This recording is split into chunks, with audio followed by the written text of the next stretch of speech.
Oh my gosh. Okay. Hello, world. This is the Game and Watch podcast. This is Finest Dabs coming at you right here with the rest of you. We have Too Tall Below. We have Matt the Bliss coming at you. And Too Tall the host jumping in last minute to take over. Too Tall, it's all yours, my friend. Hey, what's going on, con folks out there? Welcome to number 80 of the Game & Watch podcast. Episode 80, viewers, listeners alike, thank you for tuning in. I'm your boy, Justin Reed, aka Too Tall for You Fool. Finance Stabs, OVG, RView Gaming himself is in the building, and Matthew Bliss, he is a man of many names.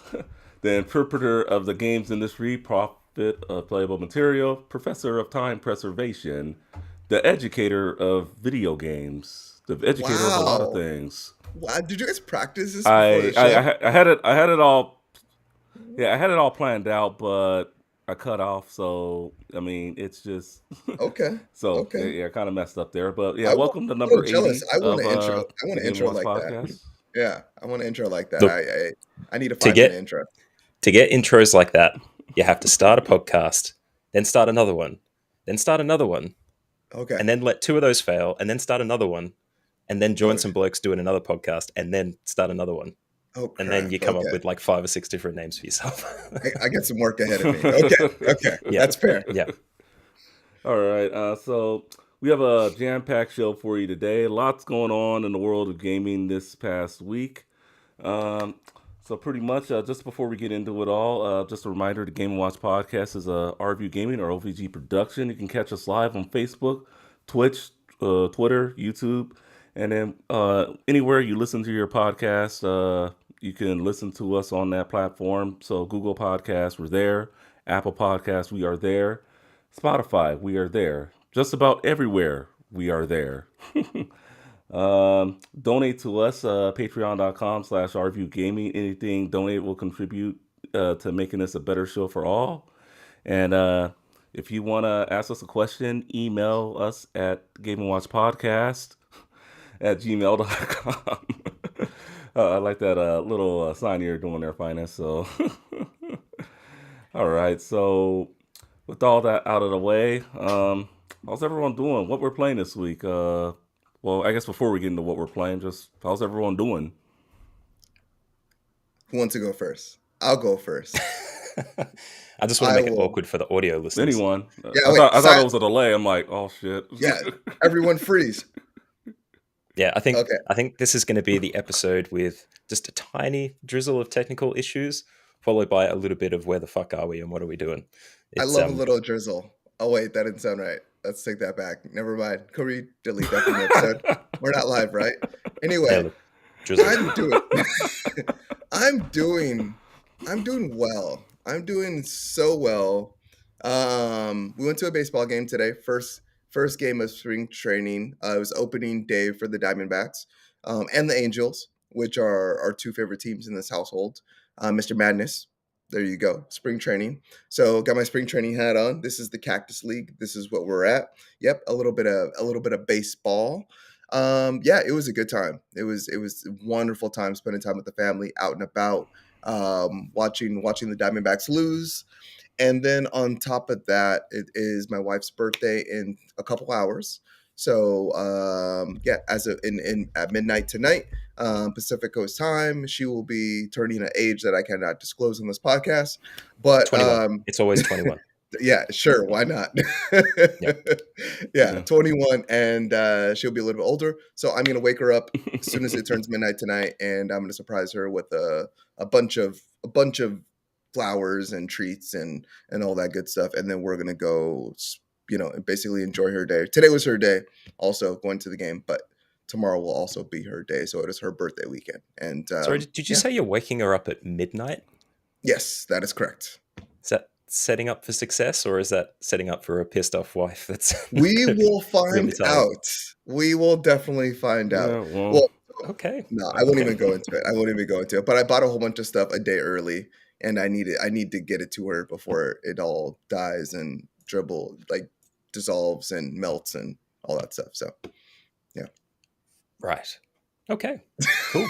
Well, let us know next week how it goes. Yeah, I will. Yeah, I mean, if you're sleeping in the garage, then we will know how it went. But Yes, I will be right here in my chair, solemnly sleeping. Matt, how are you doing today, sir? Yeah, I'm not bad. I'm just incredibly tired. Had a few too many drinks last night, and I don't drink often. So 4 beers. What? That's hangover territory for me at the moment. what you don't? You had 4 beers last night and you're done? Just woke up with a hangover. Look, I Okay. don't drink too often. I'm not Yeah. a big drinker. Well, what More on was the the fitness event? side of things. I tend to leave them. It's also expensive. Yeah, You guys in it is. America, I know that drinking for you guys isn't necessarily as expensive as it is in Australia, but you could spend like 12 $15 Australian on a pint, which Oh is gosh. crazy. Yeah. Yeah, Well, that If you is want to go on crazy. holiday that's here a and you're lot. looking to That's go out on kind the of high. town, just Mhm. bring cash and lots of it. Bring So So cash, what yeah. was the occasion? okay. Oh, just celebrating my new courtyard. When we bought in 2020, and the All right, right courtyard on. for our house in the backyard was just filled with white rocks. Like clearly, the person who built this place looked at the backyard and said, "We don't need to spend any money on that. Just put a pile of rocks in the background, and it'll look nice, but you couldn't use it." So Sounds this like week we Arizona. yeah, pile of Yeah, rocks. yeah, it does. Well, we removed all the rocks. We got a contractor in to pave it, and now we can actually use it for stuff. So there's a little celebration of that and seeing some people that we haven't seen for a while. So it was a good time. Awesome. Just Congrats. hanging out with peeps. Yep. Other than that, just Yeah, work. yeah, that sounds very Work at good, home. man. Yeah. Just work, Too tall. Can't complain. working home. Oh yeah, for me, just I've been all right. Just just trying to kick this cold that I got for the most part. It's not COVID. I took 2 tests. It came back negative. Just congestion. I suffered from postnasal drip growing up, and I guess I still do as an adult. So I mean, just kicking that. Otherwise, I'm good. Just living life, working. Coming on home, all that stuff. Got the car wash Coming today, so home. that was a good thing. Coming home is a thing. Is that Yeah, is that coming a home. not Yeah, a well, I mean, is that a not a normal thing for you? well, I mean, well, yeah, I always come home. I always drive to work. I always drive home, and Okay. I was actually just watching this NCAA tournament right before we started going live. I guess St. Peter's took down Murray State, and they're going to be the third ever 15th seed to play in the Sweet 16. College. So Fun. for you sports fans out there, yeah, NCAA college basketball, the tournament's going on right now. Matt's just shaking his head like, nope, nope, nope, I nope, nope. if you Come put on, all Matt, those man. words if you put all those words together that you just said, I would not have thought it had anything to do with sport. Look, yeah, we had 18 viewers, and just by that statement alone, we dropped down to like 5. So no more talking about Oh. college basketball. No more sports. We're a No gaming more sports podcast. We talk talk. about All video right, I'll games. remember that. Sports video games. Video That's games, yeah, yeah, that's that's right, the that's only right. in. Sports Yeah, video games. that's it. That's it. All Speaking of right. which, All right. So I mean that's speaking of video games, what we all playing this week? Any games anyone wants to share? I know Matt, just you're been dying Elden to Ring. share. Elden Ring. Has it been frustrating? Elden No, Ring all day, I've every had a day. great time. Just I had a great time. I'm actually okay. So you're not. So you're lamenting. not. See, There is a bit of a technical lag all there, right. though. That sounds good. Audience, So you have. get ready. Justin, All right. Well, what's that's your good. question? hmm What's your question? Oh, I was gonna say, has it been like, have you been doing the same thing all over and over again, or have you been making progress in the game? I've been I'm making just curious. I progress. want to know. It's a look. It's a huge game. I think I said it when it was about to come out that it's Souls-like, but it's not. It's not linear. It's not boring. The great thing about it is that you can, if something's too hard or you can't do it, you just go somewhere else and you give it a try. And there is such a huge amount of stuff to discover in that game. Boredom never happens. There's always something else to do. Yeah. So, yeah, it's never the same thing over and over again. like the amount of weapons and armor and stuff that you can do, the different bosses, the different environments, the stuff you discover. There is never a time where there's not progress being had, and just the environments and stuff is amazing. So I'm having a great time with it, and it's actually grown on me over time. I think it takes a little bit of time to get into it, but once you're in, that's 100 hours of your life while away. I'm only up to Yeah, 45 hours, but yeah. I can't wait. Like I'm so like just hearing the 45 hours. talk around that game in general. I'm just so stoked. Squares or I'm sorry, FromSoft. No, yeah, FromSoft. They just put an FromSoft. Yeah, from update like soft. yesterday, I believe, that like Yep. nerfed a whole bunch of like the OP weapons, and just like Yes. the ability to speed run the game. Like the The game speed was being running. like, yeah, the game was like being dominated within like a half an hour, and Mm, people were like just mining runes, or I don't know if mining's the right term, but people were just getting runes like crazy. So I'm a little bit sad that I didn't get to experience that like front of the game, like that experience that like everyone else was gonna experiencing, where you just kind of like, you just jump into the game, and the game's a little bit broken and you get to experience that. I'm kind of sad that they're fixing a lot of those aspects to where I'm not going to be able to jump in, but I'm still so excited to jump in for this game. I cannot wait. I mean, this is the talk of the town. This is what everyone's been talking about for the last, several weeks, and maybe for the rest of the year. We'll see. yeah. No, look, you're right in the money. It's going to change over time too, because people can jump in and out with co-op, and they're looking at expanding the PvP stuff as well. There's going to be metas, like they're going to do weapon balancing for the life of this thing, so it's going to change constantly.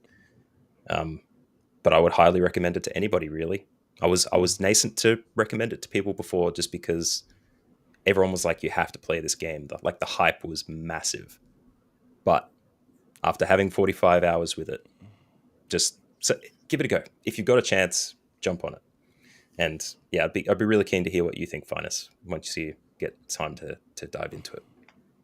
Yeah, no, I can't wait. I Have you mean, tackled it too tall? yeah, you have Yeah, the game. yeah, I Yeah. have the game. Yeah, I have it right here. But um, I'm not. I played it twice, and Yeah. based on what I've been hearing from everybody, especially you, Matt, just it's very incredible. Like you can just go anywhere. If you're dying somewhere, you can just go somewhere else and then die, and then just go somewhere else and die. I just, I mean, I Sounds know. like your experience has been not necessarily the most rewarding. Well, I mean, one thing is, I mean, I do prefer structure in my games, but just because I'm getting murked doesn't mean I think it's a bad game, if that makes sense. So, I mean, I do like how they just like, I mean, to me, it's like Ghost of Tsushima, just, all right, here's a tutorial. All right, here you go out there. And I, I beat that game, so I mean, so it reminds Mm, me a lot of that. So, I mean, I just need some more time to really get into it. But right now, I've had the Assassin's Creed itch. So I beat two. So I started Brotherhood because I wanted to really see which game is better since you brought it up, Matt. So if anything, you kind of influenced me to play Brotherhood again. And so far, I mean, from what I remember and after playing it for a little bit, just they do have quality of life changes in from two to Brotherhood, but I still do think that two was just more fun at the end of the day. But I'm gonna beat Brotherhood, and then after that, I'll definitely jump into some Elden Ring, and then also what I've been playing is this Vita I got here, my PS Vita. Sorry for anyone that's listening, but I'm holding it up to the camera. And then I got the Wipeout game, and that game is incredible. Goes real fast, plays very good. Um, I'm enjoying it a lot. So I mean, so definitely, just with the PS Vita, and I also got another game coming for the Vita, Need for Speed Most Wanted, the 2012 version. So I'm building up my Vita collection slowly but surely. Oh, come on, Matt. Come on, come on. I know. 2005. It's the only most wanted that you should be playing. Razor, Blacklist, uh, best album that I've ever had in a game. Carbon under. Sorry, this is not the platform for this. The same. Hey, we're talking video games. We're talking music with video games. Hey, I'm all for it. But yeah, definitely that's what I've been playing right now. Just pretty much just Assassin's Creed Brotherhood, and yeah, just what you've been up to, Finance, in terms of what you've been playing. I mean, for me, it's so this is the reason why I'm not into Elden Ring is because I'm very much playing Horizon Forbidden West, and I'm 40 hours into that game, and I'm like probably barely at the middle of the game. Are you Uh, serious? yeah, 40 the Is it game. hours? because you're side questing though?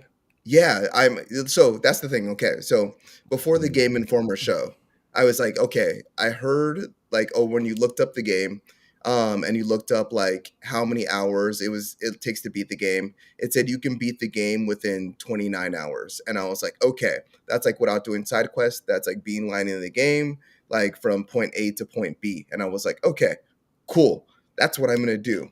And I started doing that. And then like there was all these side quests. Of course, like I listened to reviews, I look at reviews, and I was hearing a lot about the side quests. So I did one side quest, and then and then and then as you pick up the game, like especially in the beginning, you're just given side quest, and I did another one, and I did another one, and they all feed into the story of the game, and I was just like, oh my gosh, like these side quests are so good. I keep on getting better armor, better weapons from these side quests, and I just eventually gave up on the fact that like the Game Informer show happened, that that started, that ended, and I was still playing the game, and I'm just like, okay, well, forget all that. Instead of beelining the game, I'm going to tackle this game how I would tackle it, and that's like as a completionist, and I very much am doing everything before I do the main story. So like right now, what am I doing right now? Let's see. So right now I'm I'm with a Karja woman from the first game, and then I am essentially helping her find another person on the other side of this mountain, and then I'm tackling, of course, all these different you know robot dinosaurs and creatures along the way, and then in addition to that, let's see.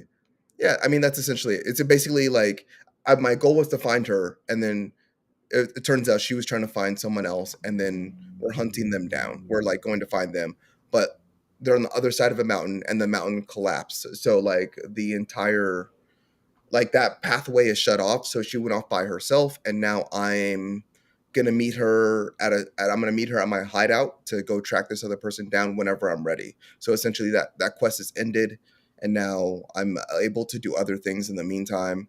But whenever I'm ready, I'll meet her at my hideout, and then we're gonna head off to the other side of this mountain and go find that other person. But yeah, I love Is the that game. an instance where the quest changed because the environment changed or something?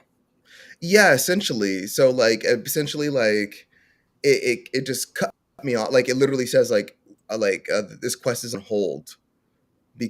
because I You need have to do to something else. yeah, I need to do something else, and well, essentially all I got to do is go meet her, and then we'll just go to the other side. But it just says on hold for right now until I'm ready. It's just allowing me to do other things because it's very much like there's so much to do in this game. So We. sorry, Oh, there's so there much you there's are. so much yeah, there's so much going on, and yeah, there's just a ton happening. But yeah, the side quests are taking me a really long time. I probably spent as much time on the side quests as I have on the main game. But I But I love the think that's game. okay. Yeah, Like I'm from what enjoying I it. hear from other people, it like if you mainline that thing, you're kind of missing out on the stuff that the game was built for, right? Yeah, Like you got absolutely. the Yeah. beautiful environments, you've got Aloy getting annoyed and talking at you too much. You've got Hmm. all that climbing. The leveling system. Apparently, it's very easy to go through those skill trees like it's nothing. Like Yeah, you get yeah. No, points I've almost everywhere. completed two skill trees already, and I'm like I would say about halfway through the game. I really don't know. I'm about 40 hours through. I played for about Mm. 40 hours so far. So Well, I mean, the 40 the game's hours. yeah. Yeah, 40 hours. That sounds like you're having like a lot of fun with it. But I mean, I know eventually you do want to beat the game and move on to other games like say Elden Ring and maybe jump back into Destiny perhaps or uh, who knows what else is in your All backlog. the above, but yeah, no, I very much wanna. I know once I complete this game, unless there's DLC, and maybe even if there is DLC, I probably won't be coming back to it anytime soon. So I Hmm. want to get the most out of it, and that really large takeaway. So I want to experience of it. I want to experience it as much as I can. So every opportunity I get, I'm playing the game. Look, I think it's an underrated technique to play the games you want and play them at the speed that you would play them normally. Because there's so Mhm. many games coming out now. Like There we're going is. to get into Game Pass a little later on. There's so much good stuff in that Hmm. release this time around. Like, and we got Ragnarok coming. Uh, you still have to jump on Sifu, which I went through. Look, there's so many games at the moment. I think it's okay to take your time, not rush yourself and destroy yourself, especially when it's not really important that you play every single game within the week it's released. Like i'm Yeah, just it's a i'm it's a just rarity. Like it's a mm, rarity when I get 40 hours to put into a game, Yeah. and like that, like it is. Like when I do, it's very much like, hey, I have to like say like put down like my foot to a degree, like, hey, yeah. um, spouse, wife, I love you. I'm gonna play this game as much as I can, and like every opportunity I get. So every time you see me, I might be on this game, and it's like, okay, it's like we have an understanding, but yeah, it's not too often where I get to do that. So maybe twice a year where I Well, get there's to a play lot of like one game for 40 lot hours. of rhetoric at the moment about open world games getting bigger and bigger to justify the cost, and it's just not, like, it's not respectful of our time to have Yeah, that happen. yeah, you know absolutely. Too many arguments with wives and husbands. Yeah, Oh yes, yeah, for sure. I know. I can tell you mine. She will get mad if I'm on the games constantly. But I mean, that's why I have this man cave studio that I hang out in, and just play all these games. For the most part. All right, so let's dip into our first story. So let's start with okay. the Nintendo Switch Online. Sure. um, yeah, so looks like the expansion pack, is it really worth it now? Well, they are adding 3 Genesis titles and the Mario Kart Deluxe booster pass is finally in full effect. We'll start with the Genesis games.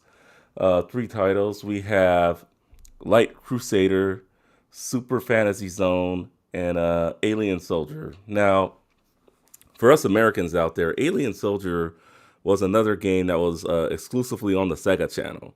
So it has been re-released, and I'm sure you can get repro cards somewhere. But for the most part, Alien Soldier, it looks really fun. I mean, and for the most part, I really want to get my hands on it when I get a chance to. But uh, it's like a shooter game. It's from the makers of Gunstar Heroes, I believe. But I mean, from the video I saw earlier on it, it looked really really fun, and I'm just like another game that was just exclusively on the Sega channel. So if you're out here in the States, and give this game a try. I mean, you won't have to deal with the horrible service of the Sega channel, which at the end of the day, well, it was ahead of its time. So you got to give it that much. And then also Mario Kart. We have 8 new courses for Mario Kart 8 Deluxe. We'll start with the Golden Dash Cup, which is Paris Promenade Tour, which is from World Tour, excuse me. Toad Circuit from the 3DS game, Choco Mountain from the N64 game, Coconut Mall, a fan favorite from the Wii. And then we'll go into the second cup, which is Lucky Cat Cup. Where are they coming up with these names? But we get Tokyo Blur, which was in Mario Kart Tour, Shroom Ridge, which was on the DS, and Sky Garden, which was on the Game Boy Advance, and Ninja Hideaway, which was also on Tour. So it's just a lot of stuff that Nintendo fans could look forward to with the Nintendo Switch Online service. Should they get the expansion pack? Should they hold off? Should they just not do anything? What are your guys' thoughts on Nintendo's recent release of content? Well, this is I'm your both of your corners. I think I'm not really much of a Nintendo fanboy, but from what I've seen, look, if you're going to play the games and you know you'll enjoy it, pay the money, but otherwise don't do it just to get it. That would be what I'd say. Yeah, I mean, it's still $50 a month. Once again, like if I were to do this, if I was to purchase this online service, because like me buying the games individually, I don't feel like it's worth it because you spend, hundreds of dollars. But if I was going to experience these games and do the Switch online, I would wait until like most of this stuff is already out so I can experience all of it or most of it all at one time versus spending like the money or like paying like right now and then when it all as it dribbles out and maybe not getting that like full experience because I mean it's a lot of money, like it adds up quickly. I don't know, and for me it's not worth it, like especially like these Genesis games that are coming out, like they're old school but very much like a lot of these games haven't aged well. It could put a bad taste in your mouth, as very much as a lot of these games have for me, like playing older games, but that's not for everyone. Some people like playing these older games in their current states or the states that they are, being, brought to a newer generation. But yeah, no, I Mm. mean, I I don't know. That's gonna be to each their own. I mean, you have Switch Online. What do you think? Well, I paid for it, and I'm not gonna lie, because of the limited time I've had this weekend, me being a little under the weather, I have not dipped into the new Genesis games that they just released, and I haven't even downloaded the Mario Kart tracks yet. So it will probably be on what I'm playing next week in terms of what I could tell you about what I think of the courses and all that good stuff. Because right now it's just I hadn't had a chance to dip into it, but I did pay for the expansion pass. I'll let you know if it's worth it. I mean, I think with the if it's a game that you have, whether I don't have Animal Crossing, so I didn't buy it at first, but I do have Mario Kart 8 Deluxe. Well, everyone who owns a Switch should have Mario Kart 8 Deluxe. So, I mean, more courses. I mean, why not? And people were talking about Mario Kart 9. This probably is going to be Mario Kart 9 for a lot of people because they're giving you old remastered courses, and just let's see what Nintendo can do with them.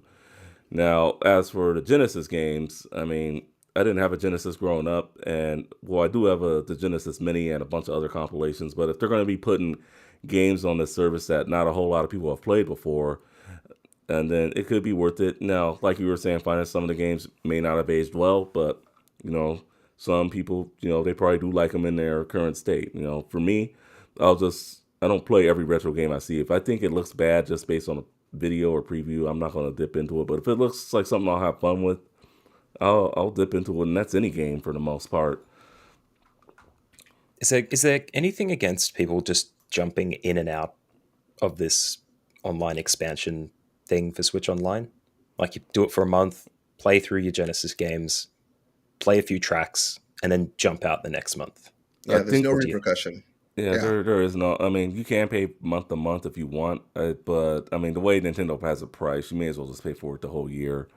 I mean that's what I say because you'd be paying more money, especially if you're just doing the basic, because that's only like $20 a year or so.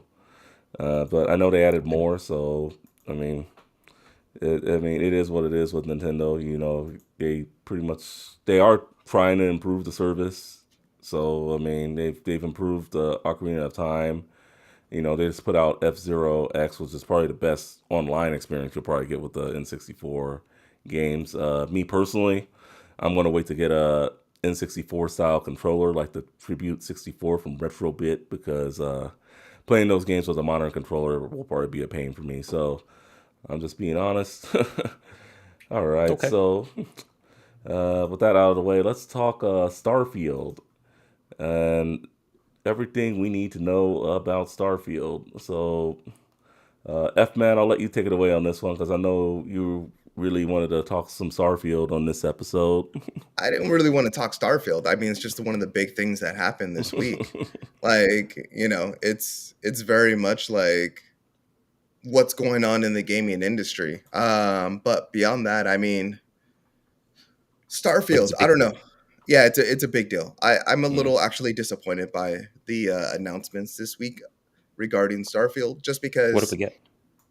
we got another trailer, and we got a lot of talk and screenshots about what the game is going to be when it comes out later this year, and it's supposed to come out like November 11, 2022. And right now we just didn't get a lot. We didn't get very much, and I don't know who's clicking, but please stop clicking while I'm talking because it's so distracting.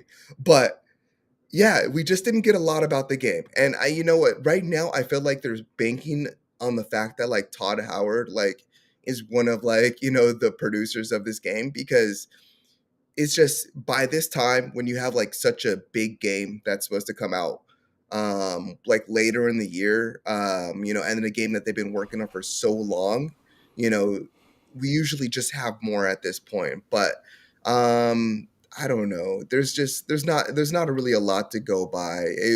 We know that the game is going to be about exploration. Hmm. It is very much, the in the interview they called it was kind of funny. In the interview they called it NASA punk, is what they call the art style. um yeah, it's just it looks like very much like a what's A I space Fallout. I was gonna say No Man's Sky, a No, No Man's Sky, but yeah. like a more story based No Man's Sky, where they really dig into like story, and but like it's just like an upgraded graphics and version of that. Like, I don't know. I'm not impressed what I see. I'm actually like, the more they show, or the kind of the more they show, because they're really not showing a lot. I'm getting less and less interested, like every second. This is Um, what happens though. This is the plight of the gamer, and yeah. I think it's going to be the thing that led Cyberpunk to its fall as well. The idea that you've teased something for so long, your imagination has so much room to fill in the gaps, and then as they start filling the gaps, they don't meet your expectations because you've had that what you want the game to be, and the more they tell you it's not that, so you kind of get disappointed over time. Yeah. But I mean, but it's like, also oh no, I'm sorry, go on. Oh, I was just going to say it's also in a time where kind of space RPGs have been not done to death, but there's quite a lot of them. Like we've got Star Citizen, which is never going to come out. Um, Elite Dangerous, which was space exploration in a simulator. Hmm. They've got a touchdown mode too, where you can land on planets. We've got No Man's Sky. We've got the Outer Worlds, which is that full RPG kind of Bethesda style experience. Like there's so many out there now. You kind of probably pick and choose the bits that you want to keep as well. Like Yeah. I like the No Man's Sky exploration, maybe 40% of the Outer Worlds RPG stuff, so I can talk to people. And then you start wrapping it around how they build the old scrolls and the Fallout series, and it starts to become this really awesome hype machine. And Hmm. then, it kind of ends up being whatever it is. No, you're But totally right. And it's like, in terms of like hype and like the build around it, like it very much reminds me of like Star Citizen. Mm. Like, just like that space game that like still is not finished yet, that they keep on doing multiple fundings for, like in order to build this complete universe that they've promised, but still hasn't come to fruition. But yeah, I mean, like in the trailer, like Star Citizen, like, not Star Citizen, Starfield, they very just talked about the engine, and they talked about the story, but they didn't show any of it. Like, they didn't show like what the game is, and they keep on talking around what it is going to be, but that's like so scary when the game is supposed to be like less than a year away. Like, give me, yeah. like, don't talk to me about what the game's going to be. Give me what the game is going to be, and I will interpret it for myself. So would you be happier then if they just waited until like a few months and did the, check under your chair, Starfield is there, ready for you to play? Would you prefer that almost? I mean, not necessarily that it's ready to play, but like, if you're gonna show me a trailer, like, have the trailer was very much a cinematography, or cinemat anyway. It was a trailer that like showed. Cinematography. Yeah, it's not the word I was trying to say. Oh. Anyway, it was very much like it showed me like it showed me a character, it showed me a lot of different environments, but it didn't tell me anything. It didn't provide me with any narrative. It didn't provide me any narrative beats, really a trail that I can track in determining like what Starfield is for myself. It was like kind of just like hitting the beats that they were talking about, like, oh, this is the engine we're working on. We're working on I think it was the Cry engine or the Creation engine.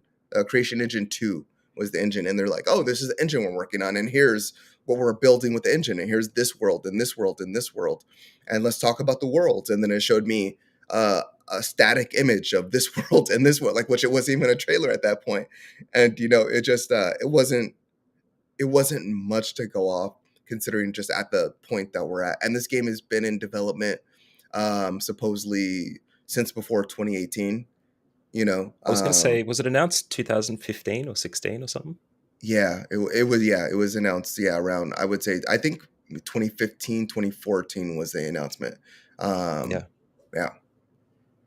Look, it might speak to the scope of this game that they know that you can't have one thing telling everything about it. They could Mhm. also be at the stage that we find out in 2 years that gameplay and mechanics and action and all that stuff is like being rejigged and changed because something broke, or oh my god, Horizon Forbidden West took this mechanic and now we can't use it anymore, or they did it better, so we're going to change this again. It's Yeah, it's a really weird one. Yeah, for sure. So for the most part, let's jump into Babylon's Fall. Looks like they've been having a lot of problems, but the developers say that uh, they are determined to fix the game.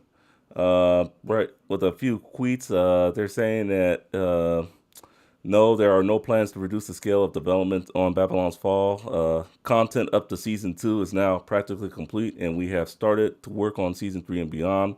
We will continue to provide new content for the game and make improvements based on player feedback, striving to keep existing players playing and to attract newcomers. We would like to thank all Sentinels already enjoying the world of Babylon's Fall as we look forward to welcoming more of you in the future. I know this game has been review bombed horribly. So I mean, all they could do really is make better. I mean, looking at this rating here is Metacritic 42, 4 out of 10. I think you're That's being that's incredibly generous here. I uh, don't think it's being review bombed. I think everybody has reviewed it badly because Yeah, it's not a good game. I was gonna say the same thing. Review bombed is not the right word because it's not being bombed. It's exactly what Matt was saying. yeah, yeah. I It's mean, just it's Yeah, not a good game based on all the reviews. all and right. you're being very kind. You're not wrong.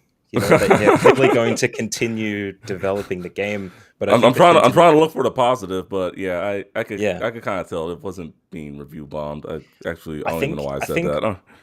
the message that they're trying to send there is that a lot of people have said, "Hey, take this back to brass tacks. It's clearly not a game that everybody wants. We all don't like it. Make it something that we want to play." And they're saying, "No, we're going to keep going. We've got all this seasonal content ready to go. We're going to keep going with this, particular aspect." They may fix stuff wrong with it, but from the objections that I've seen to it, it's been that it looks terrible, it plays terrible, the menu UI is impossible to decipher. You don't know what you're doing at any one time, and it's all very generic and bland. And I don't know how you fix that without changing the entire game. And But anyway, I mean, that's what I read in the tweet. they they they are trying to fix it, but they just don't know what direction to go. And that's kind of confusing in my side because, like you said, you just like stated, like, there was a lot wrong with the game in terms of like combat, navigation, menus, and so forth. And like Square Enix published the game, Platinum Games developed the game, and Square Enix put out a survey. They're like, how can we make this game better? And it's just like, Yep. if you don't know, like, you should know, because there's like so much wrong with it that, like, you just need to start from square one. And then starting from square one, you can then of course get to square 78 when you reach that point. But it's, you have to start from the base and the foundation. And until you get that foundation, until you build that up, it doesn't matter what the rest of the game is. But the other great thing about that survey is that anybody can fill it in. So even Yeah. if you haven't played the game, you can give feedback for how they should develop it going forward. It's Mhm. really, they're making some weird decisions here, I think. I'm not sure. Yeah, well, I want to know. I want to meet someone who's played the game and actually enjoyed it, because I've read nothing good about this game, unfortunately. I mean, if I were to choose this and say the latest WWE game, I would probably pick the latest WWE game, which I hear is actually not that bad. But I mean, yeah, it just seems like they have a lot of work to do, and it's just like they don't know where to begin. Well, they want to just be like, we're just going to give you everything, and it's just like I said, until I meet someone who actually who's played the game and likes it, it's I mean, it's scary when a game puts out a tweet and in the tweet's caption is like, "No, this game is not in danger of of closing or ending or anything like that." They did release the roadmap, so there is like plenty to look forward to for people that are enjoying this game or that did purchase this game. It's just the only thing I worry about, like in terms of roadmaps and things like that, with as many problems as there are with this game, is it going to fall like a cyberpunk where like the roadmap essentially gets delayed because they have to make all these improvements to the base game in order to fix essentially everything about the game, or This is even the like an thing. Anthem. Yeah. I don't think they're compromising on anything particular. Like Okay. development, they clearly want it to be a live service game that lasts for a long time. So they might Hmm. be looking at whatever feedback they gather now, spooling up in project time, and maybe starting to deploy it next year. In which case, they're kind of hands off for it.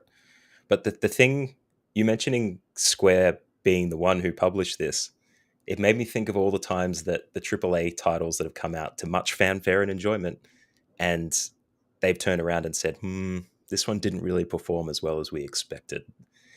Marvel's Guardians of the Galaxy was the one where they said, it's been nominated for Game Awards and stuff. People have been playing it. People have had a great time with it. It didn't meet our initial projections, so they need to Yeah. do a little bit better. I can't imagine what the announcement is going to be for Babylon's Fall in a year when they look at it and go, yeah, we'll support this one. This is a good one. Keep going. Keep doing what I'm you're just doing. I'm just waiting to walk into GameStop and be like, Babylon's Fall, $5. All right here. So I find this funny, just because I'm sadistic, but two of the worst games in the last 2 years both had fall at the end of the game. There's Babylon's Fall and there's Godfall. True. Just Both had a live service as well. I guess. yeah, I mean, so what does yeah. that mean? Don't make a game that has the word fall in it? I don't know. Honestly, the games actually remind me a lot of each other. Like looking at the aesthetic of the games and what they're trying God's to do, fall. like they very much remind me. Like if you put these games side by side and just showed them to me, I would have a only there's subtle difference. I would know the difference, but I would have a tough time deciphering if you like showed like maybe not their stock images and their stock armors and stuff like that. I would just have a Mm. tough time deciding what to play between God's Fall and Babylon's Fall. Well, we will definitely have a podcast about the worst games of the year. We should Oh do that yeah, in the yeah. next We couple. we should That'd be yeah, Yeah. great. definitely. Yeah, worst games of the year of last year, or just worst games so This this far this year, yeah. this year. This year. Okay, Yeah. okay. There's All been right. quite there's been quite a few, but there's It's been been so like many great games. 100 games out this year Yeah, already. yeah. There'll It's be not at plenty the. of fodder to pick Stupid. through. It'll be a good round table toward the end of the year that we could do. No, All no right. round tables. Let's just get it done. Let's just get it done. All Squares. right. Square So, tables. Nice Yeah, square pointy tables. edges. Square exactly. tables. Okay. Let's talk movies. Video game movies. Are you ready? Finance, I know you're ready. Matt, I know you're ready. Sonic the Hedgehog 2. And looking at that poster that they put out with Sonic, Tails, and Robotnik behind the two, they definitely did. They nailed it with trying to recreate that original box art for the video game. And yeah, that trailer was just so amazing. And that lady's just mad that Sonic and Tails ruined her wedding. And yeah, Look, I do it's like the Easter egg. there's tons of them in there. Like there's even a Winter Yeah, Soldier reference right at the start of the trailer that we're seeing on screen at the moment. Like I think they've got the formula just right, haven't they? They're like Yeah. pulling people in at the right rates. You know, you got your nostalgic gamers in there. You got people who enjoy voice acting from particular people. They're just hitting the notes. They're doing it. yeah. They're Yeah. nailing it with this one. I mean, this is exactly what I want. I want less of the human world, and I want more of Sonic and his world and that weird quirkiness, and yeah, just more of those characters. And that's all I wanted from the first movie. Like the first movie was good, don't get me wrong, but yeah, just having to just being embraced by Sonic and his world is really where the game is. I feel like is going to really come to fruition. Definitely. I just want to see more Knuckles, to be honest. I love Idris Elba as an actor and how Mm. versatile he tends to be.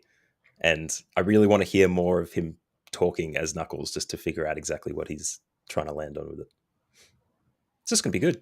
Yeah, I'll have to go Yeah. watch it. I'm very excited to see how they use Knuckles. Well, we all know what happens. I mean, if you play the original Sonic games, he was a bad guy because Eggman tricked him into thinking that Sonic was going to steal the Master Emerald, and then eventually he comes to his senses, and now he's a good guy, rides along Sonic, but we all know what happens. But I mean, I'm just interested to see if they bring in, say, Shadow or Metal Sonic or I Amy mean, if these movies Rose. keep on going, yeah, I mean, I wouldn't see any reason why not. I mean, this is all. I mean, what's it called?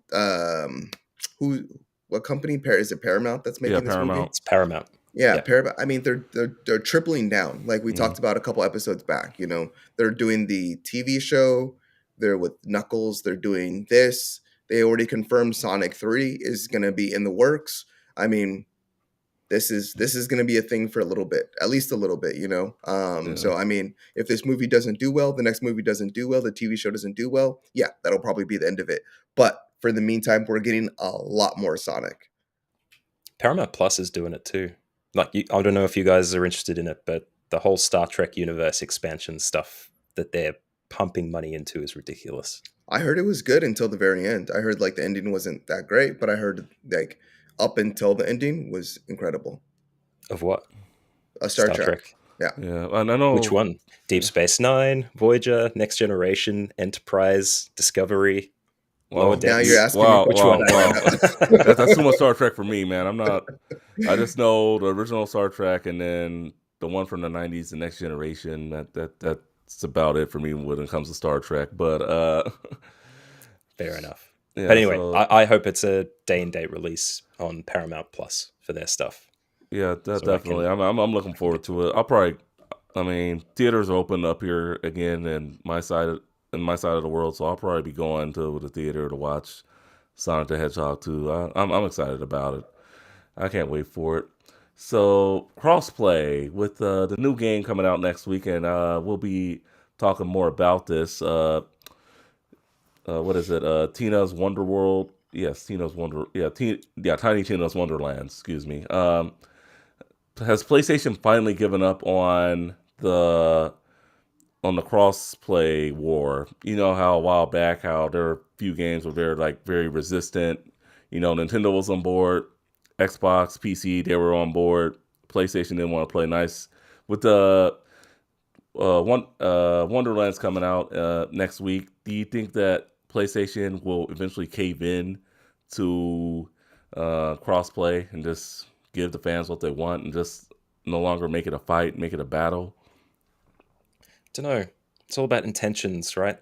The article that we're referring to for the source of the story this week is uh, making a lot of inferences about some of the posturing that they've done for that.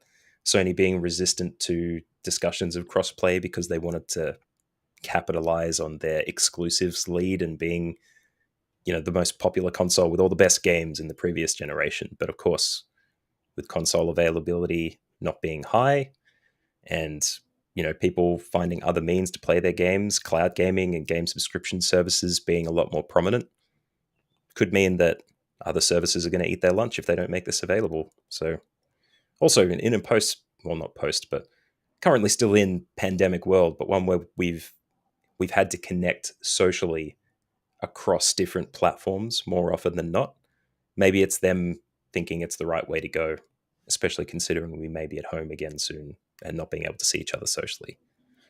Look, it's if they do the right thing, they do the right thing. I think I don't think we should shame them for turning about base on this thing. Like if they end up starting to do it because they've realized it's the right thing to do, let's just, clap, move on, and start playing with our mates on Xbox or whatever. I mean, I'm on the other end of that. I totally think we should shame them if they're not providing crossplay. When Yeah, Yeah. when the game is seemingly crossplay everywhere else, like it's like if That it, was the if it, big shame moment, right? Everybody yeah, else said, "Yeah, just let's go," and Sony was like, "No," even though yeah, they and can, they yeah. didn't. Like you could do it at the snap of a switch like that. Like, I mean, it wasn't anything hard. well, no, wouldn't say that much. I mean, because very much like crossplay is something that like we don't see in a lot of games like initially, but it comes out later. But to be like, okay, this game is like crossplay on Xbox, it's a crossplay on PC, it's crossplay on Switch, Steam, Valve, Stadia, and then PlayStation's like over here like, yeah, not for us. Like, just because we don't want to be part of that entire ecosystem is selfish in nature and is like not best for your consumer or your gamer. So yeah. I just had a brief connection in my brain. Hmm. What's one of the biggest game franchises that involves playing with other people that you'd see on every single console? Apex Fortnite. Legends. Fortnite. Okay, no one said Call of Duty, but Call of Oh, Duty is the one I'm thinking of. okay. So, Activision Blizzard, bought out Yeah, by Microsoft, them having yeah, multiple platforms to enable play with others, perhaps day one availability on Game Pass, which costs people $10 to $15 a month. That's going to dime people out of an entire platform purchase just to play this game, unless they can play with other people and enable that crossplay function from Sony into Microsoft and other yeah, avenues to participate. yeah. So maybe that's Sony. them looking at the market in a year and trying to make sure they're in the right position to be able to, make money. Sony needs to start playing nice. I mean, it's bad if Nintendo is even ahead of Sony in this. I mean, because they even put out that trailer a while back with Microsoft about what was it? Minecraft, I believe. I don't know if you guys ever saw that trailer. Don't remember it, but it was like a Nintendo and Xbox trailer. Like you can play Minecraft with each other. Like it pretty much was like a little like saying that hey, we do it, but Sony's not playing nice. So I think it was kind of a shot at them, if anything. But I mean, hopefully they start playing nice, and we see more cross plays in a lot of these games, especially the Cowabunga collection, because I may not get it on a platform that people want to play with me on it, but we'll see what happens there. But just anything in general, I feel should be cross-platform play if the developer can do it. All right. So moving on, Xbox Games Pass update. It seems like we're doing this like every episode, right? Another Yeah. Games Pass update. Oh yeah. This one's warranted, though. It's well worth it. All right, so this one is well worth it. All right, so we're gonna go through the games that are available and then the ones that are leaving. So, uh, March 17th, which is already passed as of the recording of this episode, we're gonna get Shredders and the Dungeon of Nekobwek, the Amulet of Chaos. Shredders will be on cloud, PC, and Xbox Series X, and then the Dungeon of Nekobwek, the Amulet of Chaos, cloud, and console. March 22nd, Tainted Grail Conquest for console. Zero Escape, the non-rare games, cloud, console, and PC. March 24th, Norco for the PC, and F1 2021 for the console. That's going to be through EA Play. March 29th, Crusader Kings 3 for the Xbox Series of Systems. And March 31st, Weird West, cloud, console, and PC. The games that are going to be leaving are, let's see, Shadow Warrior 2. Yeah, is that right? Yeah, Shadow Warrior 2. Madden NFL 20. Narita Boy.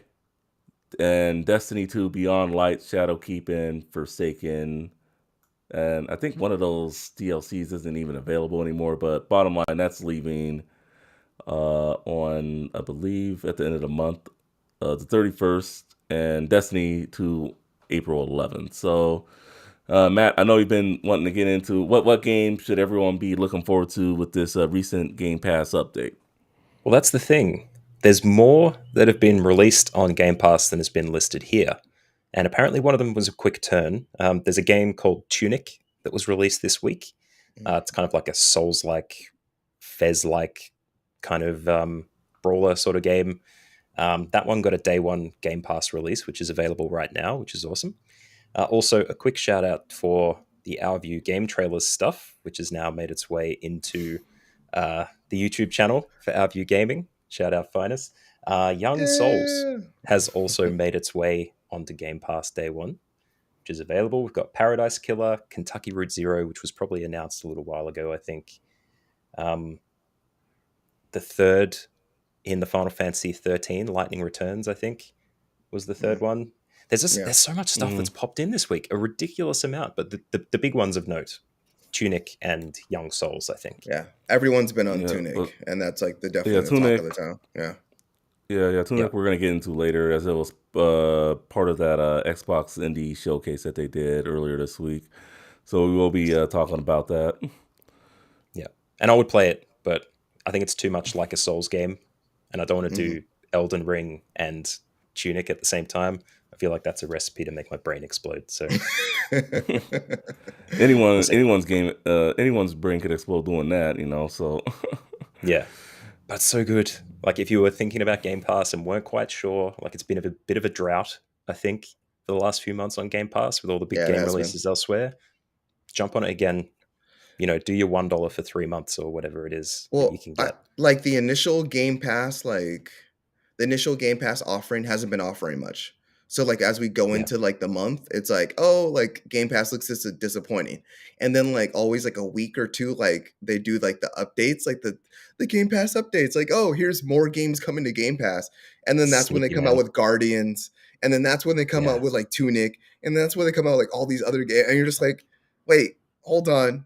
Game Pass was disappointing this month, but now it's not, because you not only released like the original like 8 games or 12 games or whatever it is, but you've released like 20, 30 games that are all accessible to me for my $10 or $15 a month. Like, and When- it's insane. it's funny when you think about canceling, it just puts out more games to just trickle you back in or just stop you from canceling. You know, so Yeah. I think it's psyops for the economy. Like you're not going to cancel. You're going to run as close to the end of the month as you can. If you think like 5 days prior, they might drop something massive into the catalog and will make you want to keep that membership. I think there's a little psychological stuff going on there to try and motivate people to hang around on the service longer than they'd expect. I Usually. wouldn't be surprised. It feels Yeah. like it. yeah, I think Yeah. they're doing something there, because I mean, just because like you were saying, Finest, I mean, this past few months have been just mediocre stuff at best, if that, you know. So, I mean, the only thing really keeping me around really is Forza Horizon 5, which I'm probably gonna pick up physically pretty soon. So, I mean, we'll definitely see, but I'll definitely keep it around to see if there's another game that, you know, I definitely want to play. The Pedestrian was a very fun one. You know, I definitely really enjoyed that. Thank you, Matt, Yeah, for the man. recommendation. So good. Yeah, very very good game. If find you should definitely try that game out if you haven't had a chance to yet. Yeah, I mean, I love puzzle games, and I definitely Yeah. thought about it. Yeah. Yeah, it's really fun. Not very long at all either. So Elden Ring, I know we've been talking about this through a lot of the episode. 12 million copies. So just real quick here, what are your thoughts? Should everyone just go buy it? Best game of the year, game of the year? Would you give it that crown right now, or just? Oh, yeah. Obviously, it's going to get awards everywhere. Look, not since The Last of Us 2 or Witcher 3 are we going to see a number of 10 out of 10s from Game Awards shows like months before they actually announce it properly. But it's going to be ridiculous what we see. But the reason it's selling so well is the hype. And that would be the thing that leaves me cautious. Like if I hadn't played it up till this point, I'd be looking at that and going, Okay, so you've all motivated people to buy it. That's great. But is the game actually worth playing? Which I can now say, yes, it is definitely worth playing. But yeah, look, it's going to be a really interesting debate, I think, about whether it deserves this or not. What do you guys I think? I don't think it's a debate really though, because I mean, it's one thing to sell 12 million copies. Okay, it's like 12 million copies is insane because I mean, if you think about like Demon Souls or any of the other Soulsborne games, this is like 2 to 3 times the amount that any Yeah, other Soulsborne games is yeah. sold It doesn't. in None of them come years. Like, close. None yeah, of, like Demon Souls like did it like over the span of like 4 years, and I think they sold like 8 million or like 10 million yeah. somewhere around there, and that was over 4 years. This is this is in like less than a month. This game has sold 12 million copies, which is insane. So, but even beyond the numbers, it's not just about numbers. It's really about the game itself and what the game has to offer, and does it offer enough to earn Game of the Year? Like like when Take Two got Game of the Year last year, like it was Huge so astonishing. surprise. Yeah, huge surprise, you know? No one was talking about that game. It but it had something to offer there. Enough for it to really facilitate it being at least spoken about and critically acclaimed enough to where it could earn Game of the Year, and take it away from a lot of other games that were just as well deserved. But I have that game's on sale for $10-15 now. So if you want to go play that game, go pick it up. But I think it might Elden be on Ring, Game Pass still as well.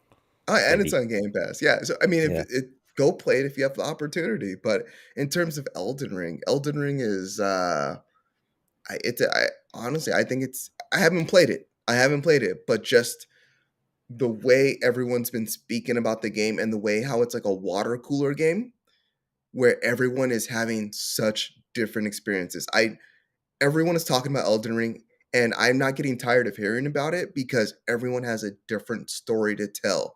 They're battling the same bosses, they're going through the same dungeons, and they're essentially going through the same world, but it is all so varied and so different that I can listen to 50 people tell me about the same game, and like just hearing about it, I won't know that they're telling me about the same game until they get to the like until they mention the boss's name.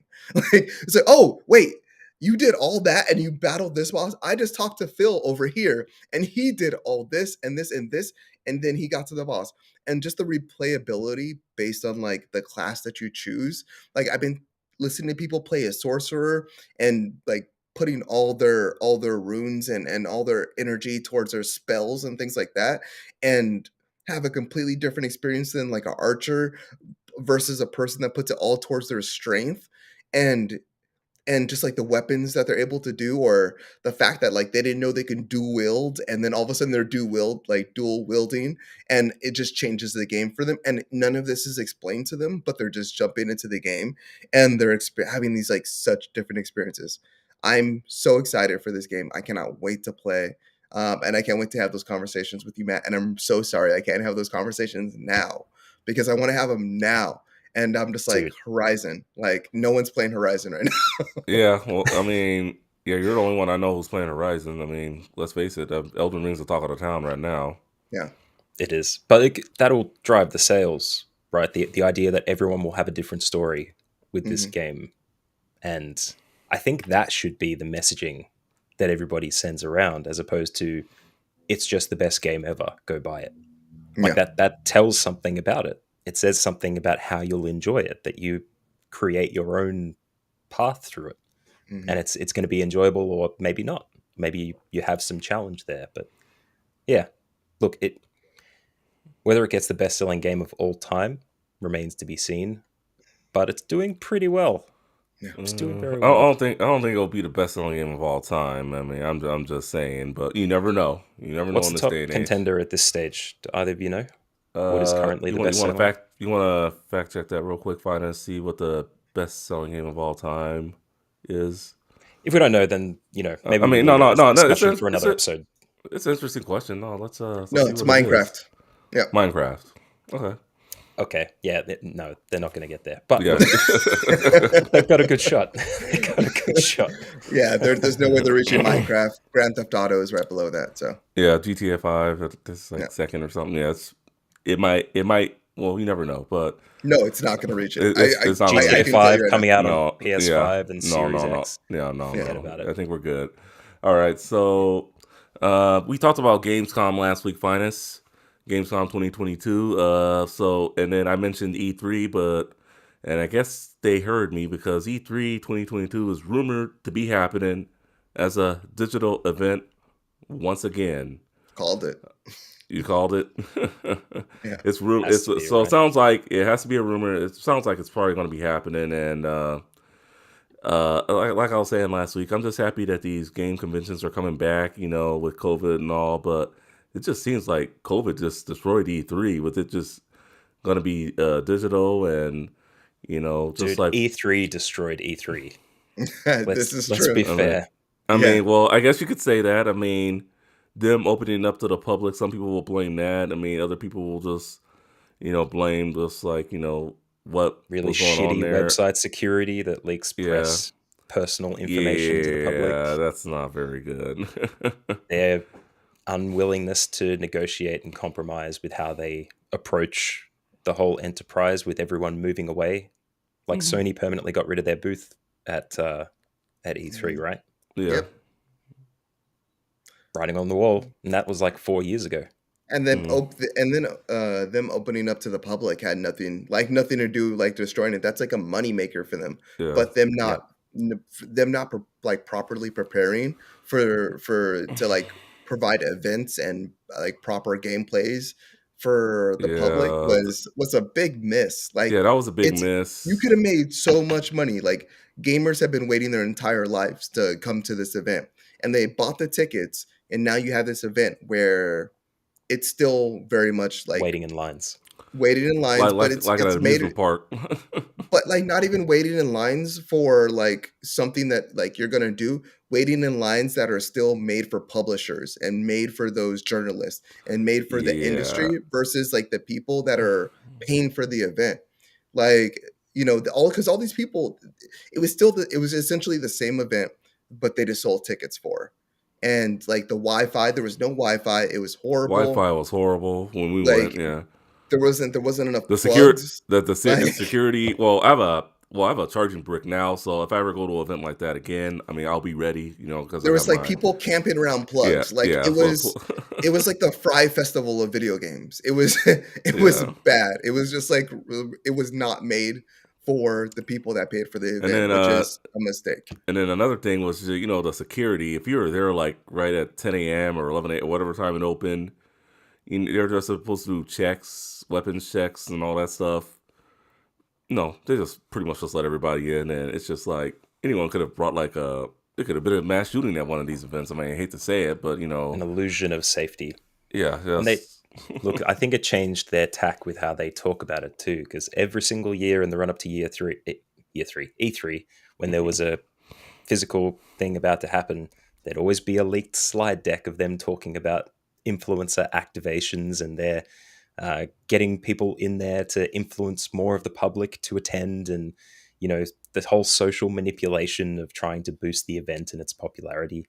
Like, I think everything, looking back on it now, it's really, they'd be saving their money if it was an all digital event. And if Yeah. it went away in a couple of years, I don't think anybody would be missing out, except for those who obviously prefer the physical conventions. But there's plenty Yeah. of those around anyway, right? yeah. I mean, there's one in your own city. I mean, some are current game themed. A lot of them are retro game themed, and just you can go to a lot of those events. Sit down, play games, buy stuff, buy a lot of collectibles. So The there are a lot of name expos that go on. What were you saying, Finest? Oh no, I was just saying the name has so much cachet. Like I feel like people would miss it if it wasn't around.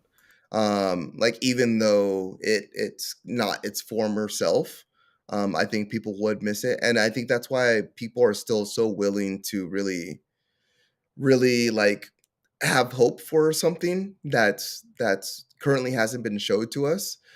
People are very much hoping for E3 to become, what it was. This huge experience where you got to hear about the the the the greatest announcements throughout the year. It was like Christmas. Like every E3 was like Christmas. Like E3's coming. Like, what announcements are we gonna hear? Everyone's glued to their computers. Everyone wants to be there, but they can't be there, and they're just really like looking forward to this like one time a year thing Now that you only don't have that happens. anymore. Yeah, we don't have that. No one really cared. Like, not no one, but it's not cared about how it once was. And I think Mm. that's the biggest Well, thing. But yeah, I'm curious to see who the ESA gets to, how like the publishers and the developers respond to them saying that, like, hey, we're going to host another digital event. And I'm curious to see who they bring in, because very much if the developers and publishers are like, hey, we want to be a part of this, then what does the ESA really have? Yeah. yeah, no kidding. And then it's just like some of these showcases from last year, like we saw Capcom's event finest, and that was, Yeah. oh boy. I mean, yeah, it's just really the announcements, because it's just like people just announce stuff whenever. Like Nintendo could just pop out a direct tomorrow and just be like, all right, we're doing this. Like they don't need E3. They just, they did it, because E3 would, they be their sponsor, just put their name on all the lanyards, the Nintendo Switch lanyards, that we would be walking around with. So It's a whole But different Finest is landscape. right. Finest is right, though. I think E3 carries with it some stature. Like yeah, it's it got does. something behind it. So if they were really going to do the right thing, maybe they take it back to the very basics, rebuild it from the ground up, maybe do 2 to 3 physical events a year. And, if they're about making money, hire the booth space more times a year, and then have big reserved functions for those AAA announcements that you always hang out for at Christmas. Like there's indie showcases all over the place. You could have an E3 indie event, and then Mm. you'd separate it out for the public in different ways, and they have a chance to address it and iterate it and improve on it every single time instead of once a year after the board decides how much money they'd like to make this year. It's yeah. Look, I'm probably not the guy to talk about it because I haven't been to America and been to all these gaming conferences and stuff. But you know, there's things they could do. I guess fingers crossed they just fix it when it can be a physical Yeah. event I again. mean, I wouldn't want to see it go away. I just want to see it get better. And right now, I think just doing just straight digital events just isn't better, unless they're trying to work out something that they can make it It's better cheaper. in the future. But yeah, It's cheaper for them. yeah. Yeah. So that, yeah, It definitely allows right them to now. have an event because, yeah, if they, what was it, PAX that canceled this year? There's a big event that canceled this year already. Gamescom? I don't know. It wasn't Uh, Gamescom because that's happening. So maybe it was it's, PAX. I don't know. yeah, I We'd think have it's to Yeah. look for PAX, that. PAX Yeah, Germany, yeah. maybe. Don't quote me, but Yeah, no, we won't. All right, and last for the gaming news call outs is the Steam Deck. After a month, we've seen great emulation on it, and it could also use play Games Pass through Microsoft Edge. I know, Matt, you've been paying attention to this closely. I know you got some thoughts on it. What are your thoughts on the Steam Deck so far? Even though you're still waiting on yours, I haven't ordered it, I can't get or it in Australia, dude. yeah, are they you haven't serious? opened it up Oh, I to other thought. countries. Yeah, Oh, Yeah, damn. no reservations for us. No yeah. Gabe Newell walking up to my doorstep, handing me a signed Steam Deck, and I'm not butthurt about it I at thought you all. were able to. I know you weren't able to make pre-orders, but I thought it was just because they're sold out or something. But no, it's the whole region can't. Yeah. Yeah, Oh, damn! not available to us here I'm yet. sorry, man. You didn't read Hey, that look, Otherwise, Discord message very well. yeah, yeah, I I get a also lot of Discord on messages. on my other podcast, I probably talk about it quite a bit as well. But look, by the time it comes to Australia, we're going to have the iterated better version, and you guys will be stuck with your broken joysticks and stuff. And so, yeah, I'm This is I'm okay true. with that. But from the way it's looking, if we're talking about Christmas, like this is Christmas in a console, I think, where every single person who has one is discovering new things about it each week that keep improving. Like it's just unbelievable the stuff that's come out. They've started booting and not supporting but enabling Windows to be added as an OS on it. Sorry, motorcycle. Um, which is great. Doesn't work well. Definitely don't do it for games, but it does the thing. And because it's a portable PC, now it actually means that. So you could do other things with it if you wanted to. You probably wouldn't be editing videos, but if you wanted to jump on your work Gmail, get Teams installed or something like that, then you could use it for that. The whole retro thing is blowing up. There's so many emulators that now have been scheduled to work, which is unbelievable. We've also got a Linux game storefront emulation package that's available called Heroic that allows you to install and play Epic Games stuff. Damn, that's crazy. I hear it does GBA really well, but yeah, go on. Look, you've got RetroArch on there. That sets you up for success. And Linux is great for development as well. There's a lot of people who've been doing the work for like the last 20, 30 years that now have a games console to develop for properly. Even though Microsoft Windows still has a Linux backend a little bit, it's still difficult to do that x86 stuff. But yeah, and Game Pass now working through Microsoft Edge, which was enabled by Microsoft, and cloud gaming as well. xCloud is working through Edge the same way as it would on console too. So it's all getting in there, man. Sounds like I need to put down my $5, but I know my wife would kill me if I bought another game console right now. But I think the way that it looked, there was going to be people who were going to be after Q2 next year, and they're starting to shift those orders up a little bit as they increase production. So I guess that's more to the point. If you do put a reservation down now, you kind of have 3 days after they confirm that you'll get it to pay for it. If it's going to be sooner than you expect, then, but if you think that you will be able to pay for it, getting that reservation in to jump into the line just to see what happens might be a good idea. Because I think it's only $5 down to reserve it. That's right. And then save yourself the decision down the track. All the people that don't purchase it, and it goes to the next people in the reservation. So, very much they're fulfilling orders faster than expected because there's a lot of people that are not purchasing it. That's right. But a lot of people that are also. Yeah. What do you want to see? Some glorious meme-based shit posting about people disappointed that they're not in Q2 or late Q2. Head to Reddit and go to the Steam Deck subreddit. There's a lot of pretty funny ones in there. Did you pre-order one? Yeah, I thought about it. No, I haven't pre-ordered it. I should. I'm going to. I'm going to do it. I'm thinking about it, Matt. If I were to pre-order it, and if I were just willing to sell it, if I were to buy it, would you be willing to buy it off me if you really wanted it? I'm just asking. As long as you're not scalping it. I'd give you a fair price. I'd give you cost. At cost is fair price. Give you a fair price plus shipping. The shipping we'd have to probably split. I'd be willing to split the shipping with you, but that's very kind of you. But I would wait personally. Okay, I'm just saying, waiting until it comes out here because, like, if I purchase it from you, but it gets shipped to Australia, if I want support from Valve to get a replacement, I might have to go through you, or because it's left your country, I might need to do some backflips and loop-de-loops to just try and make that happen.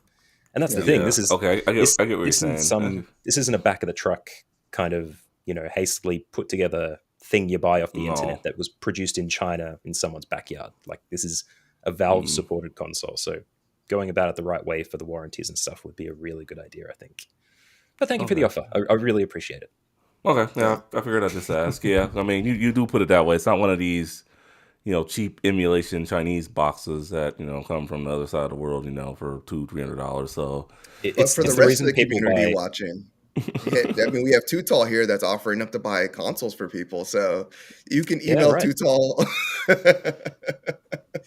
can use his multiple accounts to have 5 or 6 different reservations, and maybe offer it to the Game & Watch crew. Sounds good. Yeah, definitely. Well, I mean, with Celine's partner Apollo, I mean, I know, didn't he order one? I don't know if he got it yet, but yeah, we haven't heard any updates about that. But but definitely, hopefully when he does get it, she comes on, brings it on, and just shows us all the features, and then that would make my decision a lot easier for sure. I just would like to see the price go down just a little bit, but I'd want the mid level. Yeah, but the mid level one, I mean, that'd be good enough for me. The trick The I trick feel will like be you're looking at the custom game. Like there are people that are changing out the hardware in this already, doing all the Oh, wrong things, but the more people do it and practice it, the more they'll be able to safely tell you how to do it. So when you buy the lowest tier one and you want a 2 terabyte NVMe drive in there, you can just swap it out yourself. That would be the thing to watch out for if you want to go for the lower tiers. Sorry, Finest, you were saying. mhm. no. I feel like Justin was gonna move on, and I haven't had an opportunity to jump in yet. So I just Oh, wanted to just This is be my able to jump section. No, it's not. Go ahead. in. No, I was just saying because I mean I've been, of course, like just looking at the news and seeing the Steam Deck news and stuff like that. So one, if you are getting a Steam Deck in the mail and they are sending that notification to you, make sure you're home because a lot of Steam Decks are getting stolen. Because the labeling clearly says Steam Deck on the packaging. So that's been happening quite a bit. So very much a PSA right here. Guard your Steam Mhm. Decks. But beyond that, yeah, no, I think it's just I think it's all like awesome, just the amount of updates that they're coming out with. I was watching a video from Linus earlier this week, not Finus, but Linus. Linus's Tech Tips, and and yeah, he was just talking about his experience in reviewing the Steam Deck, and just how like he was up till like midnight the night before because Valve was like still putting in like updates out on the console. Yeah, And yeah, and he was just every like, few hours. yeah, he's just like they kept on updating it like up to the wire. And he's like, that's like probably the best part about it because he says like Valve realizes that it's not a perfect console, but they're full on. They're like they just want to support this thing and they want to make it better for everyone that has it. So he's like, what is this thing going to be in a year? What is this thing going to be in a couple months? Because it's not the same thing when they shipped it to me from the point to where I released the review to like the next day after. And I think that just speaks a lot to what Valve has going here.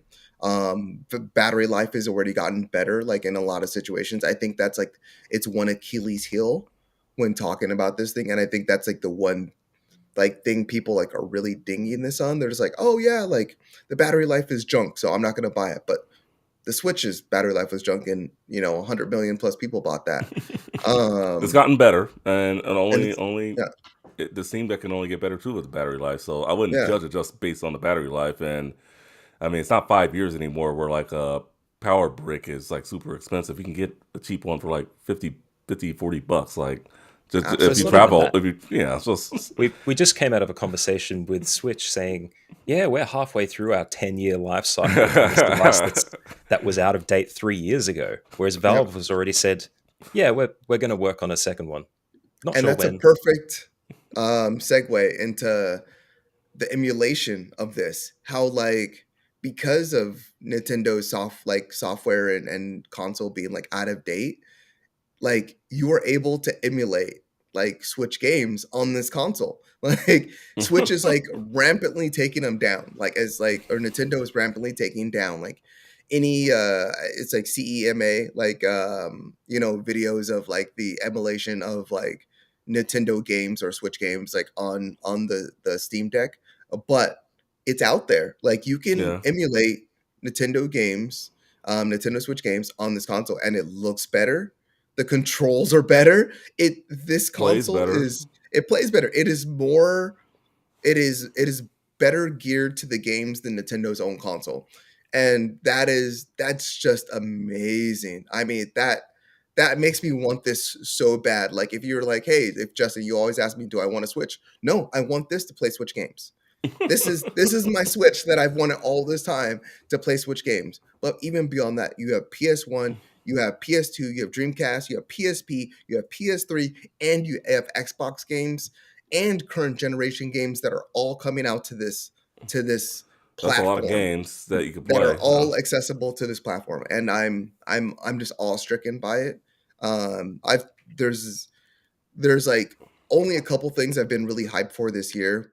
Steam Deck is definitely at the top of that list. Like if you were to like to offer me a, Really, a PlayStation 5 right now and a Steam Deck, I would choose a Steam Deck. Just flat really, out. okay, Yeah. okay. See, this is the bit that mystifies me about it, though, because you can buy a computer for more expensive, admittedly, but Mhm. you'd be able to do all the things that you're talking about. Like, people have been working on this stuff for years. Mhm. Linux-based emulation has been like a niche corner of emulation just because it's not a popular operating system, at least as popular as Windows would be. But that's the glory of the Steam Deck, that they've pumped excellent parts into this thing, and they're using an OS that's accessible and available broadly across the environment. They haven't built their own. It's not something that's been, custom designed and can't be altered. Like, it's all open and customizable. This is what computing has been like for ages. And this could be like that thing that bridges the gap, or makes people think, hey, maybe custom computers is where I should go, because I realize I don't need to play chess with my mates on a rooftop party or whatever other bullcrap that Nintendo was trying to sell with the Switch initially. But yeah, custom computing, man. I mean, I talked I'm about happy this to wait. on. Oh, Sorry, I was I mean, just going to say, I'm happy to wait like a year for you guys to be like, man, my Steam Deck just isn't customizable enough. And then we can start having a conversation about custom computers, and I'll well, be that ready. and that's that. I mean, that's what I talked about on the Game Informer, like the podcast when we were talking about the Steam Deck, was just like the reason why I like this thing is because it's ready to go out of the box. There's no Yeah. configuration. There's no, like, I'm a console gamer through and through. It's just a handheld that I can pick up. Yes, I can play with the configurations and the settings and things like that, but it's just ready to go. Like if I buy another PC, like I need that thing ready to go. Like if I buy, I'm gonna buy a top of the line because I just want it to go and I don't have to worry about switching out parts or changing things in a like at least like 5 to 10 years. And I just want it ready to go. And that's what the Steam Deck is for me as a console gamer. I'm just like, I can pick it up, I download a game, and I play. And that's yeah. But That's I'll wait for it. I'll wait for that one day where you're like, oh man, Elden Ring, I could get like an extra 10 frames per second if I just swap out the CPU. Matt, can you recommend a good CPU? And I'll be like, yes, man, a Ryzen 9, it'll be perfect for it. Just slap I that need baby that. straight in. I need that like I need like That's a pre 10 frames, like a future, like it's like already knows like the 10 frames I want before I actually like get them, and then Well, that's the funnily future of enough, gaming. that technology already exists a little bit in its What? infancy. There are some games that do pre-frame rendering to increase the fidelity of the experience by predicting what you'll be doing next, and it boots up. Oh This is wow. all graphics card stuff, man. Look, Yeah. we're already talking about custom computer stuff and graphics chipsets, and we're talking about dude. Guaranteed, 6 months to a year, we'll be having different conversations about this thing. I look forward Yeah, to and that. I mean, I look Yeah. forward to it also because this thing, it seems the sky's the limit with this thing, and even if I don't pre-order one, I could pre-order one, 2 years from now. It'll just be something different. Like, oh, you could do this, you could do this, you could do this, and maybe that's what I'm just waiting on, just to see what's the maximum I can get out of this thing. Yeah. They already said number 2 is going to come out, so you can probably look forward to that. And I would say 2 years. I Yeah, think 2 years. Okay. I think another version of this is coming out. So 2020, what is that? 2022. So 2024. 2024, 2025. And it's all going to depend on, like, the great thing about it is they're not developing for the platform, so the hardware can come out at different times to upgrades to the operating system and the software. Like, Yeah. Yeah, it's a recipe for success. that's the It's going to beauty be of awesome. it.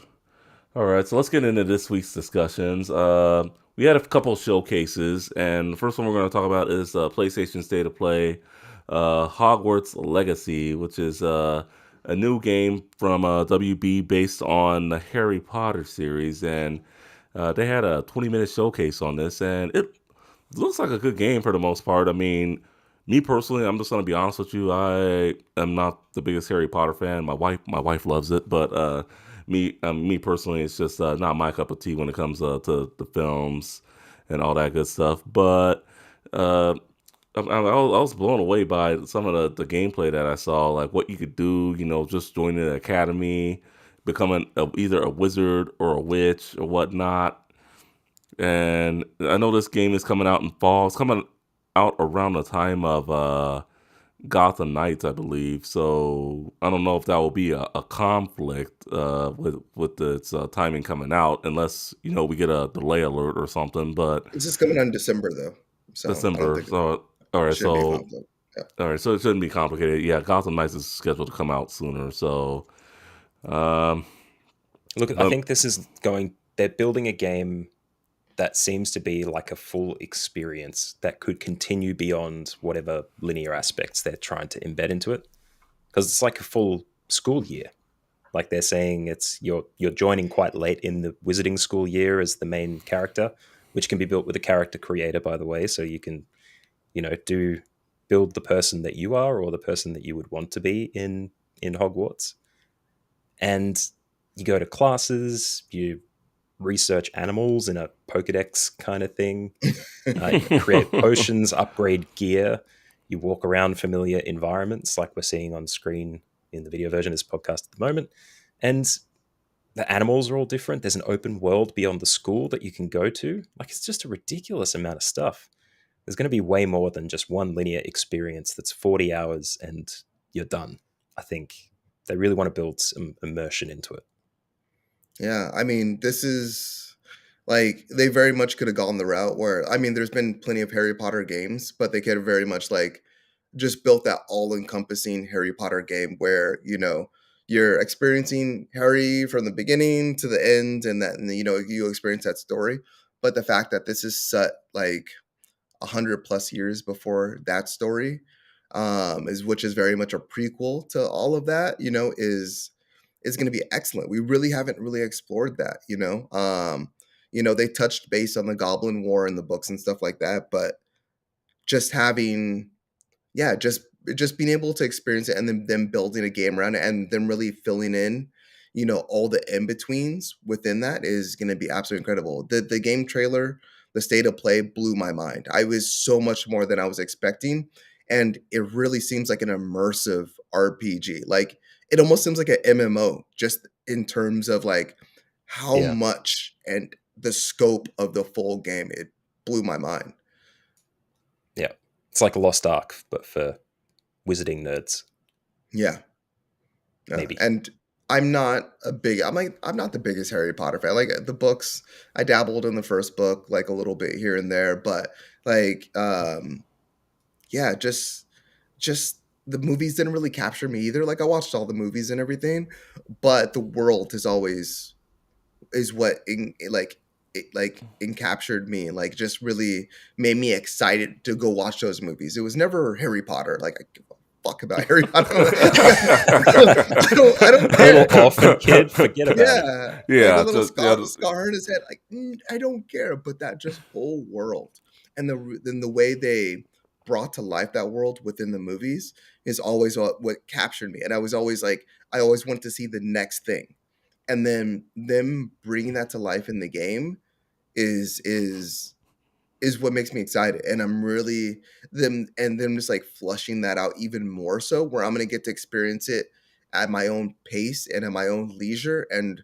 touch bases on wherever I want to be. And then even being in the school that I want to be in. I'm not automatically in Gryffindor. Like I can be in Slytherin, or I can be in, any of these other like classes and just really experience this. This is going to be incredible. I hope it's incredible, but like this game was so under the radar for me. Like it was not on my list for games this year. And I'll say I don't think it's going to release in December, yeah. but, but if it does, and it lives up to the promise of what they showed us in this trailer, I cannot wait for this game. I really can't. And I'm going to be so excited to play it. You think so this is coming to your list if it comes out this year? Because I mean, Yeah. based on what we've seen with WB, they've been pushing games back. So I'm going to wait for reviews for this game, just because there's a lot coming out. I mean, unless I finish Cyberpunk and unless I finish Horizon and Elden Ring and Tiny Tina's Wonderland and Teenage Mutant Ninja Turtles Shredder's Revenge, unless everything goes perfect and all these other games disappear off the plate, Starfield comes out. Starfield's a bust. And looking like it's gonna be a bust. The Gotham Knights, is it like everything would have to fall off the table before this game in order for me to like really like be like, yeah, I'm gonna pick up this game for sure as of right now. But I'm very excited for the game, which I could not say a week ago. Yeah, I Yeah. mean, it looks very impressive to me. I mean, it definitely took me by surprise. I mean, it looks like a game I could get into. I mean, definitely one thing with the Harry Potter movies, like you said, finance the world, like the things going on around the world is just very, very, very intriguing. I mean, we can care. I mean, I could care less about Harry Potter personally, but I mean, Well, that's the um, mystique, inserting yourself in this world. yeah, Like, people don't run around dressed like Harry Potter. They run around with scarves of the houses that they think they belong to because of the sorting hat and or whatever it is they use to choose it. That quiz on BuzzFeed that they did a few years ago. Um, but yeah, no, look, immersion in this world is going to be the biggest thing. I think it's going to be like the destiny of WB RPGs. It's going to be continuing for a long time, even if you don't play it when it comes out. There's going to be some form of this, if they do it right, that's going to be available to play when you've got time. Yeah, I I won't can be see that. playing it though. I can't see myself playing it, to be honest. yeah, that's the key. When we got time, yeah, It's because a the lot, port key. the pod key. No, All right. port key. It's actually Oh, one of their port studios. key. Oh, Did you I said notice that pod key. there's 2 development studios at the start of that state of play video we had going there, and both of them are named inspired according to the Wizarding World. So I think they've built game studios specifically to work on this thing. I think there's Yeah. going to be way more content for this than we expect. Yeah, I mean, this game has been another game that's just been in development for a long time. I think seven years ago they announced that they were working on this game. 7. Yeah, Wow. that's a long I'm pretty time. sure. Yeah, And if you need anything to sell you on it, look for memes about comparing Harry Potter and the Chamber of Secrets on PS1 and then Hogwarts Legacy.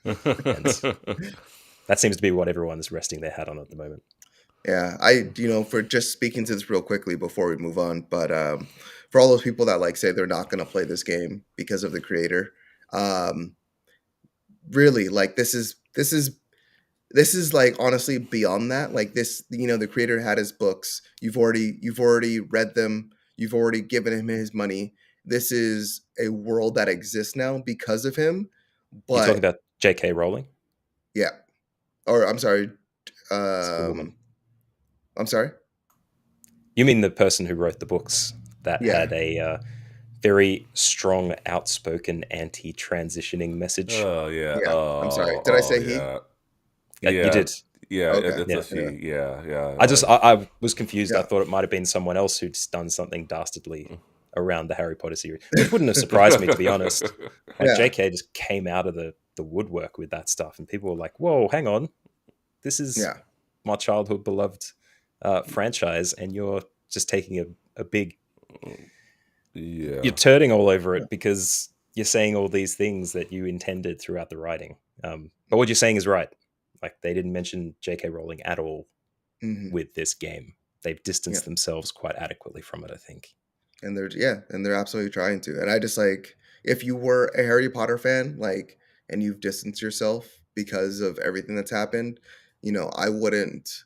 I would really take this as its own entity and just take the game for what it is and enjoy the game. There's plenty of people that have worked hard developing this game over all these years. They didn't know what was going to happen throughout the course, of the time Yeah. span, but that doesn't take away from all their hard work and them creating this wonderful world. And I look forward to. Honestly, I'm really looking forward to it, despite everything.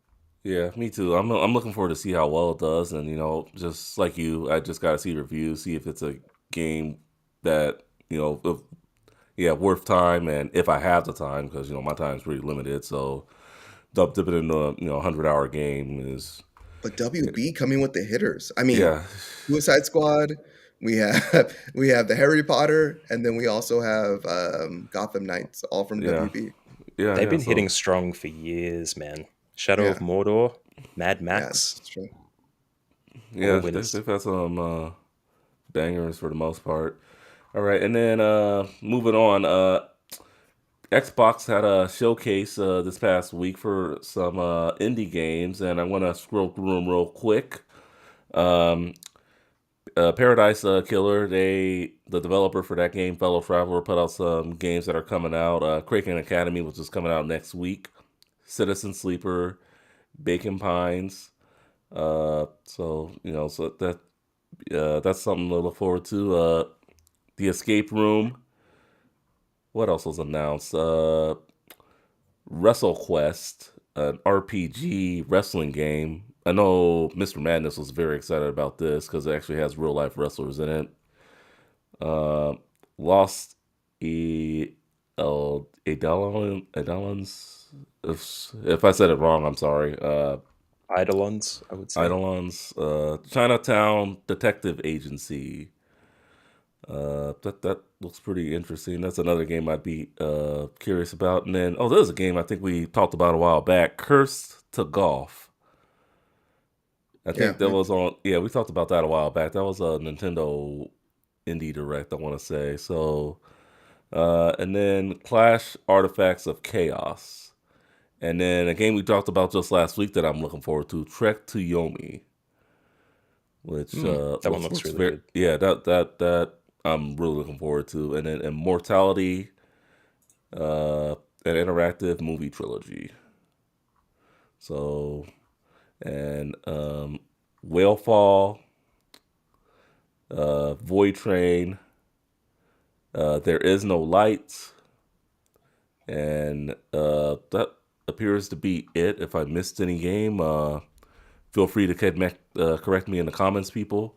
Any of these games y'all are looking forward to, or that anyone should check out? I mean, Yeah, check Trek them to all Yomi. out. Well, they're all indies, right? And it's Yeah, a everything's indie. ID Microsoft showcase, so some of them have got to make their way into Game Pass at some point. I'd say that's where they might live. I mean, that was the biggest thing about this announcement was that Tunic was coming to Game Pass on day one, and that was like the awe moment because I'm going to say it again. Another game that was in development a very, very long time. Tunic was once again like that was announced, what, six years? I keep on saying 7 years, but I feel like every game is like There's a lot was of developed like, announcements. 2014 to 2015 was like a very active period of yeah, announcing, it seems. yeah. But there's been a demo out for Tunic for like 2 years as well, I think. So yeah, it's really good to see it. Looks really great too. Real pretty. That's What do what I've y'all been think hearing. of? What do y'all think of this wrestling RPG game with Macho Man and Booker T and? It looks like a game with wrestlers in it. I don't know. I have no history with wrestling games, so I have Yeah. no idea. All right. That was one where I need Mr. Madness, but all right. I guess let Mark, me if you're play it. listening, yeah, Mark, if you're listening, what up, man? Yeah, that game looks sweet. Uh, and then that Chinatown game looks pretty interesting too to me. I mean, those would probably be the two games I'd be interested in the most. Uh, and perhaps Tunic, but jumping into another Souls game. Yeah, I think they will vary quite a bit. Like there's going to yeah, be a lot of hitters for people with different kinds of tastes. But you're looking to branch out a bit. It'll be really good to explore these, I think. yeah, definitely. I mean, the big ups to these companies for putting out just a bunch of indie releases and third party releases. Like last week we had PlayStation. It's indie direct, so it's always good to see uh them showing these third party companies, indie companies, some love. So We've I had mean, 5 like showcases and directs mhm, and things like over the last like 3 weeks. yeah. Just insane. Like talk about jamming them all in at once, guys. Come on. Relax. Spread them out a little bit. Yeah, I You got mean to it. capitalize on that attention. Yeah, I Yeah. think Everyone's I think looking for Xbox news. replied to what Sony did last week, and it was just like, oh nope, now it's our turn, and I'll be mad if I see, Nintendo, we're doing an indie direct this week. I'm like, again, Trek to like, Yomi on Switch. So I think Trek to Yomi appeared on the Sony one, yeah, Sony Yeah. yeah, Sony Play yeah, as well. yeah. So all That's what I've been right, hearing everyone saying bring Tunic to Switch. That's all I've been bring hearing. Tunic to Switch. All right, Yeah. yeah, Yeah. bring Tunic to Switch. All right, one more big story, and then we'll get into the release rundown and close it up for this episode. Gran Turismo 7. This game, I thought I thought they were gonna have a better launch than this, but it's just been like, I'm kind of glad I didn't put up the $70 for it. I mean, right now between Forza Horizon 5 and this game, I would say Forza is a much better racing experience if you want to play it. First problem is the microtransactions, and let's see, it's getting a lower Metacritic score as we speak. They put out a patch, but now it's making it harder to earn cars, and some of these rates are just ridiculous. Like to just get a single car, like let me see here.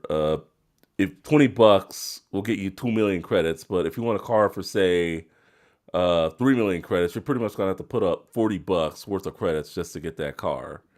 I mean, they say it's a car collecting game, but no one should have to pay that much or grind that much. I mean, Forza. I mean, let's be real. I mean, some of the cars can be a little complicated to get, but I don't ever think that it's a Just it grind. vomits carts at you.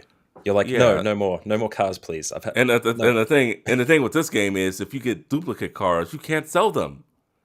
You cannot sell them. So it's like you can have like a lot of cars in your garage or whatever. It's just like I don't need two of these, and it's like you can't trade with other players or anything.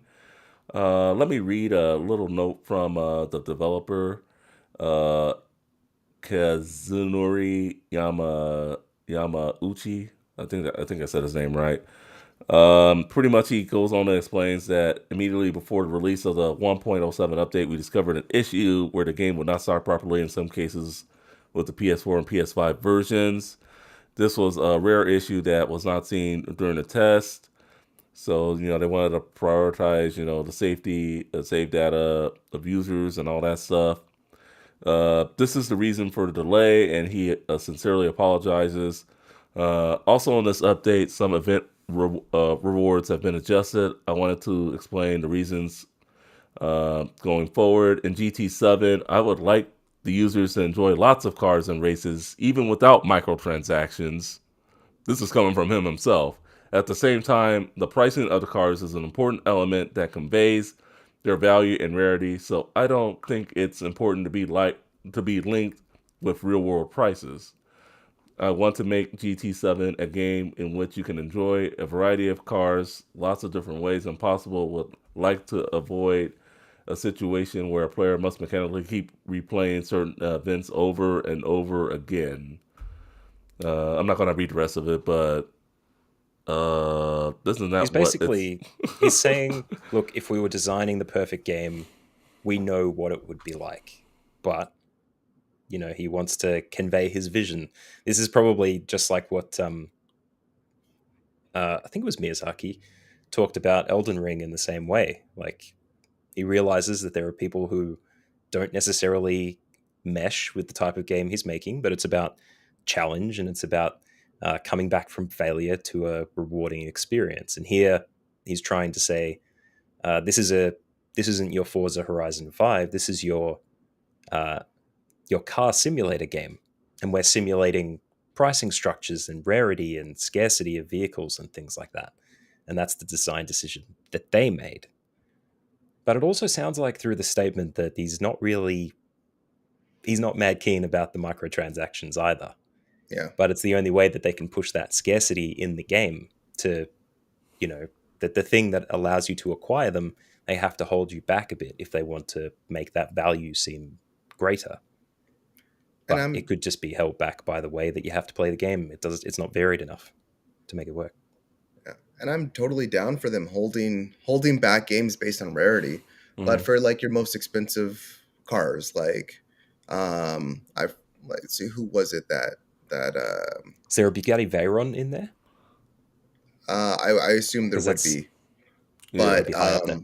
based on GT Planet's review of the game, it takes up to 20 hours to get like the most expensive cars. Like 20 hours to earn one car. I mean, that's asking a little bit much. Sorry, I have a motorcycle in the background pulling around the corner right now. I'm gonna let you guys take it. I'm on mute for a quick second. That's really on point. We're talking about car racing, and there's a guy with a motorcycle turns up and tries to override the thing. But yeah, no, look. If you were looking at it in gameplay loop, in the sense of game design and keeping people on track to play it, that would instantly be a QA fail. Like We're not being kept engaged and onboarded in this game because you've made the treadmill incredibly hard to run on to get to the point where we want to experience. It's the same argument as, oh, don't worry, just watch the first 3 seasons and then it gets good. Like, no one wants to drop that kind of time in it. Yeah, 20 hours for just one car. And then Oh there's the boy. other Might change. there's the other end of that. It's like, okay, well, you can go buy it. And then you look at the price of the car, the exact same car that you know, you could either spend 20 hours to earn, and then that equates to what they're selling it for, which is $40. I could buy another $40 game for for one one car. car. It's like I could buy another game it's for like $40. I'm okay, I sorry. understand, like, you know, like understanding like a design decision, but there should be like you know, an equivalent exchange to some regard, and it doesn't seem like Yeah. that lines up, and it's not like seeing it doesn't seem like the player's time or money or what they've paid for is being valued in any respect. And that's why this game is getting reviewed. This game is getting review bombed on Metacritic, Yeah. and An is actual now review bomb, yeah. Yeah, yeah, this this is a review and bomb. now it is the lowest Metacritic scored game ever. It was sitting at a 2.5 the last Oh time wow, yeah, we it's checked. But you know, it's at that's you're not Mhm. respecting players, so this is what you're gonna get. You're gonna get a game that's not gonna sell because you know you have a vision for what you want to accomplish, and Sony has a vision, and it doesn't align with what gamers want. So you're gonna end up with a game that's not bought yeah, and a game that doesn't deserve to be bought.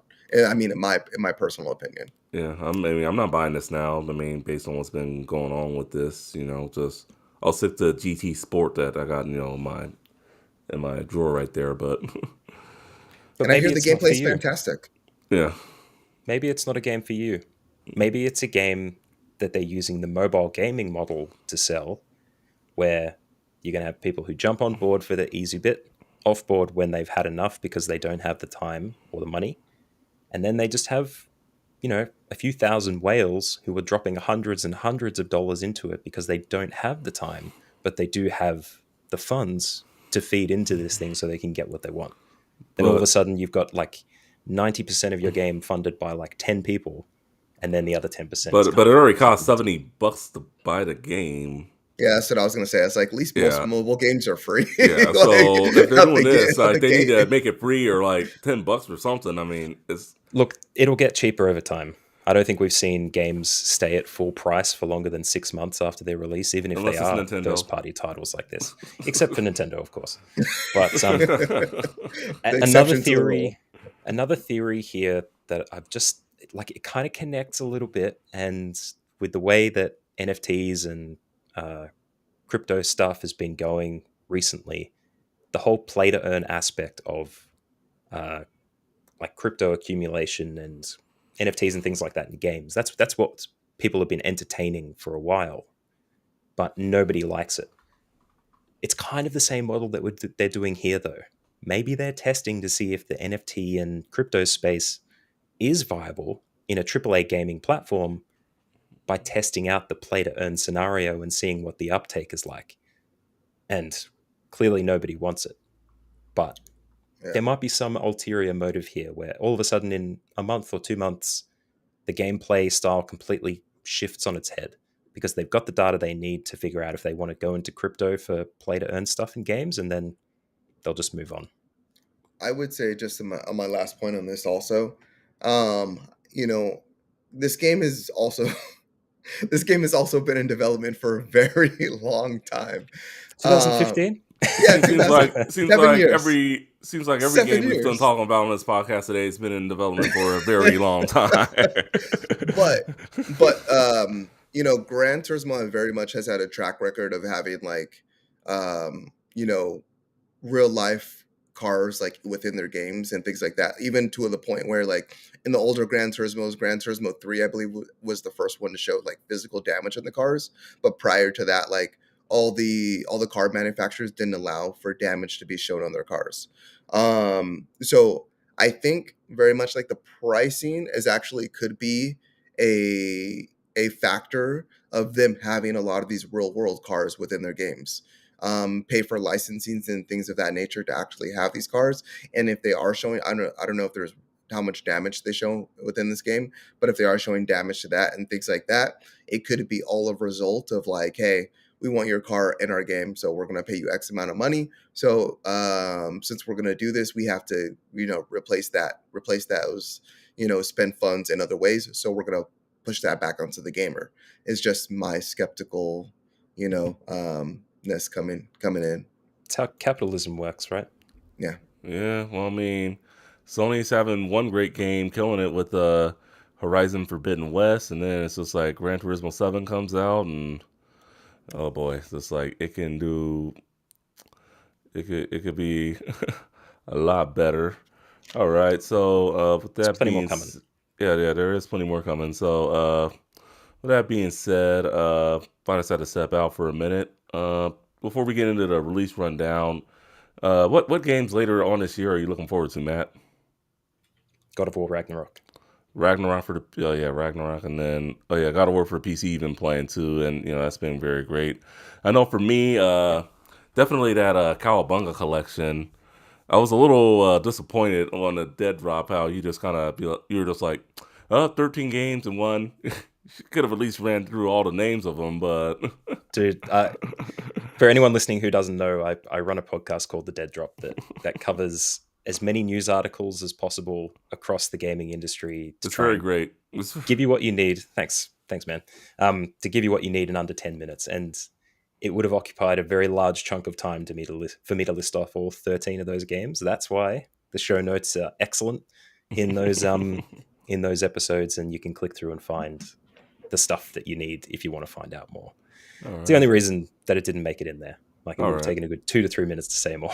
Yeah, definitely. Yeah. Yeah, we were talking Anyway. about how on one of Matt's Dead Drop episodes, he didn't name all the Turtle games in that Turtles collection. So, and he was Oh saying, yeah, no, it's a good thing you didn't. I did that, and yeah, it was horrible. I was like, Too many. yeah, Teenage Oh Mutant yeah. Ninja Turtles, TMNT. yeah, I was yeah. I like, think for the TMNT. It was horrible. Yeah. yeah, I think for the OVG gaming trailers, you put, I think you said Turtles in Time for the NES. I'm like, oh boy. I got my first downvote. Did you? You Yeah. did. You Yeah, did. Oh. I got a downvote on one. I think it was that one too. Oh wow. Okay. So Yeah. no, that's It's a awesome. I love it. rabid fan base. Rabid. I Yeah. love it. No, it's been doing well. OVG trailers, go watch it if you haven't watched it. But yeah, people are watching it, so Yeah, I'm happy. definitely. All right, so now that Finance is back, we'll get into the release rundown. We got Kraken Academy, which we just talked about, coming out March 22nd for the Xbox Series of Systems, X and S, Xbox One, and it is also coming to Nintendo Switch. So you can play it on the Is that Switch a as well. broccoli? Yeah, it looks like a broccoli or a tree with a face on it or something. I don't know, but I think I that's always it. thought broccoli were trees when I was growing up. Eat your broccoli, healthy for you. No, it's not. Yeah, Room Factory 5, also coming March 22nd. That's going to be for the Switch. March 24th, we have a Memoir Blue. And this looks like it's coming to everything. PS4, PS5, Xbox Series of Systems, Xbox One, Switch, and PC. Also on the 24th, we got the Accent for the PS5 and PS4. The Ascent. The Ascent. Accent. Thank you. Just in case people didn't All think right. there was a new game coming out that was All right, called The Accent. Sorry. it's all good. Ghostwire Tokyo coming to the PS5 and PC March 25th. Also, 2 more games coming March 25th. We got Kirby and the Forgotten Land coming to the Switch and only the Switch. And then Tina's Wonderlands. Tiny. Tiny Tina's. It's a long episode. Yeah, this was a long Talking a episode. lot. Tiny Tina's Wonderlands coming to the PS5, PS4, Xbox Series of Systems, Xbox One, and PC. All right, so what games should our viewers and listeners pick up this week? All of them. All of them. I mean, all of them are great. I demoed Kirby and the Forgotten Land, so if you're a big Kirby fan, you'll probably love that, no problem. But don't expect it to be another Mario Odyssey. I'm just going to be straight up with you. It's not that Hey, at all. it's going to be great. But it's going to be great. Big It's going to be mouth great. mode, eating cars and vending Carby. machines and stuff. Yeah. I love it. Eating cars. Yummy. The big one in this list is Ghostwire Tokyo, I think. That's one that a lot of people have been hanging out for. And from what I've seen, it's not going to be as good as people hope it is. The gameplay seems to be a bit loopy, and some of the elements of that gameplay as well are not as good as people expected them to be, at least from what I've seen. But it's still very early reviews. The copies haven't come out for the public yet, so we'll just have to see how things go. Yeah, I don't know. It kind of reminds me of like a Mirror's Edge / like Naruto Shippuden / I don't know. It just like It's not that at all. Not that at all. well, I mean, okay, if you like look at like okay, so it's first person Yes. and it seems like very actiony, like in terms of like the actions that he's doing when he's like actually fighting people. Yeah, it's like the Um, he's doing like hand symbols and stuff like that. Yeah, Yeah. so it just reminded me of those elements, but then it has like that very I know what you kind of cyberpunk, like neo Japanese like look to it. So Yeah, it's very, very neon, very colorful yeah, kind of thing. Yeah, I guess it pulls little elements out of a lot of things. yeah, not in terms of gameplay. No Mirror's Edge. No, Yeah, that's- No Mirror's Edge. No Naruto. Yeah, I can see but what you mean with the Mirror's Edge, though. Like the character models look very similar. Yeah. To, yeah, that's why it's a bit of a weird one. I think. Like we have certain expectations of it, and it reminds us of other things that were quite good too. Maybe that I could never be. thought that game was going to be big either, and I'm surprised around the hype that I've heard around it. Like, Yeah. I've been hearing a lot of like people like excited about for this game, and I'm just like I don't know why people are like, Yeah, anticipating I this game. Yeah, Yeah, it just looks cool. I guess. It does. Tiny might Tina's reveal itself. Wonderland. Woo! Tiny Tina's Wonderland. Yeah. We are definitely looking forward to that one. Cross-platform. Cross-platform. PlayStation, Sony. you lost the war. You lost the war. Give the And players what they cross-progression. want. Yes, definitely. That's awesome. All right. Any of these other games y'all want to talk about before we close shop for this episode? I know it's been a long one. Well, I believe the Ascent has probably sneaked its way across to PlayStation after Microsoft exclusive, maybe. It was on Game Pass for a very long time. It's been out for about a year, I think. Yeah, it's an older it's not a new title, one, but it's a new yeah. release on that platform. Mm. Otherwise, nothing too much of note for me here. All right. Fair enough.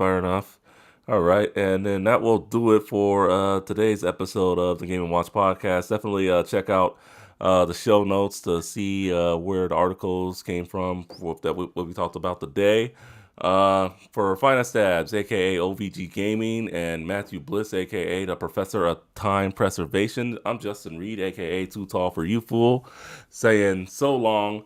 Thank you for watching or listening to number 80 of the Game & Watch podcast. Check us out on all our social media platforms, whether it be the main one for the Game & Watch podcast, OVG, myself, Too Tall for You Fool, or Matt Bliss. So just check us out. Got some good stuff going on. And later. See ya. Peace out.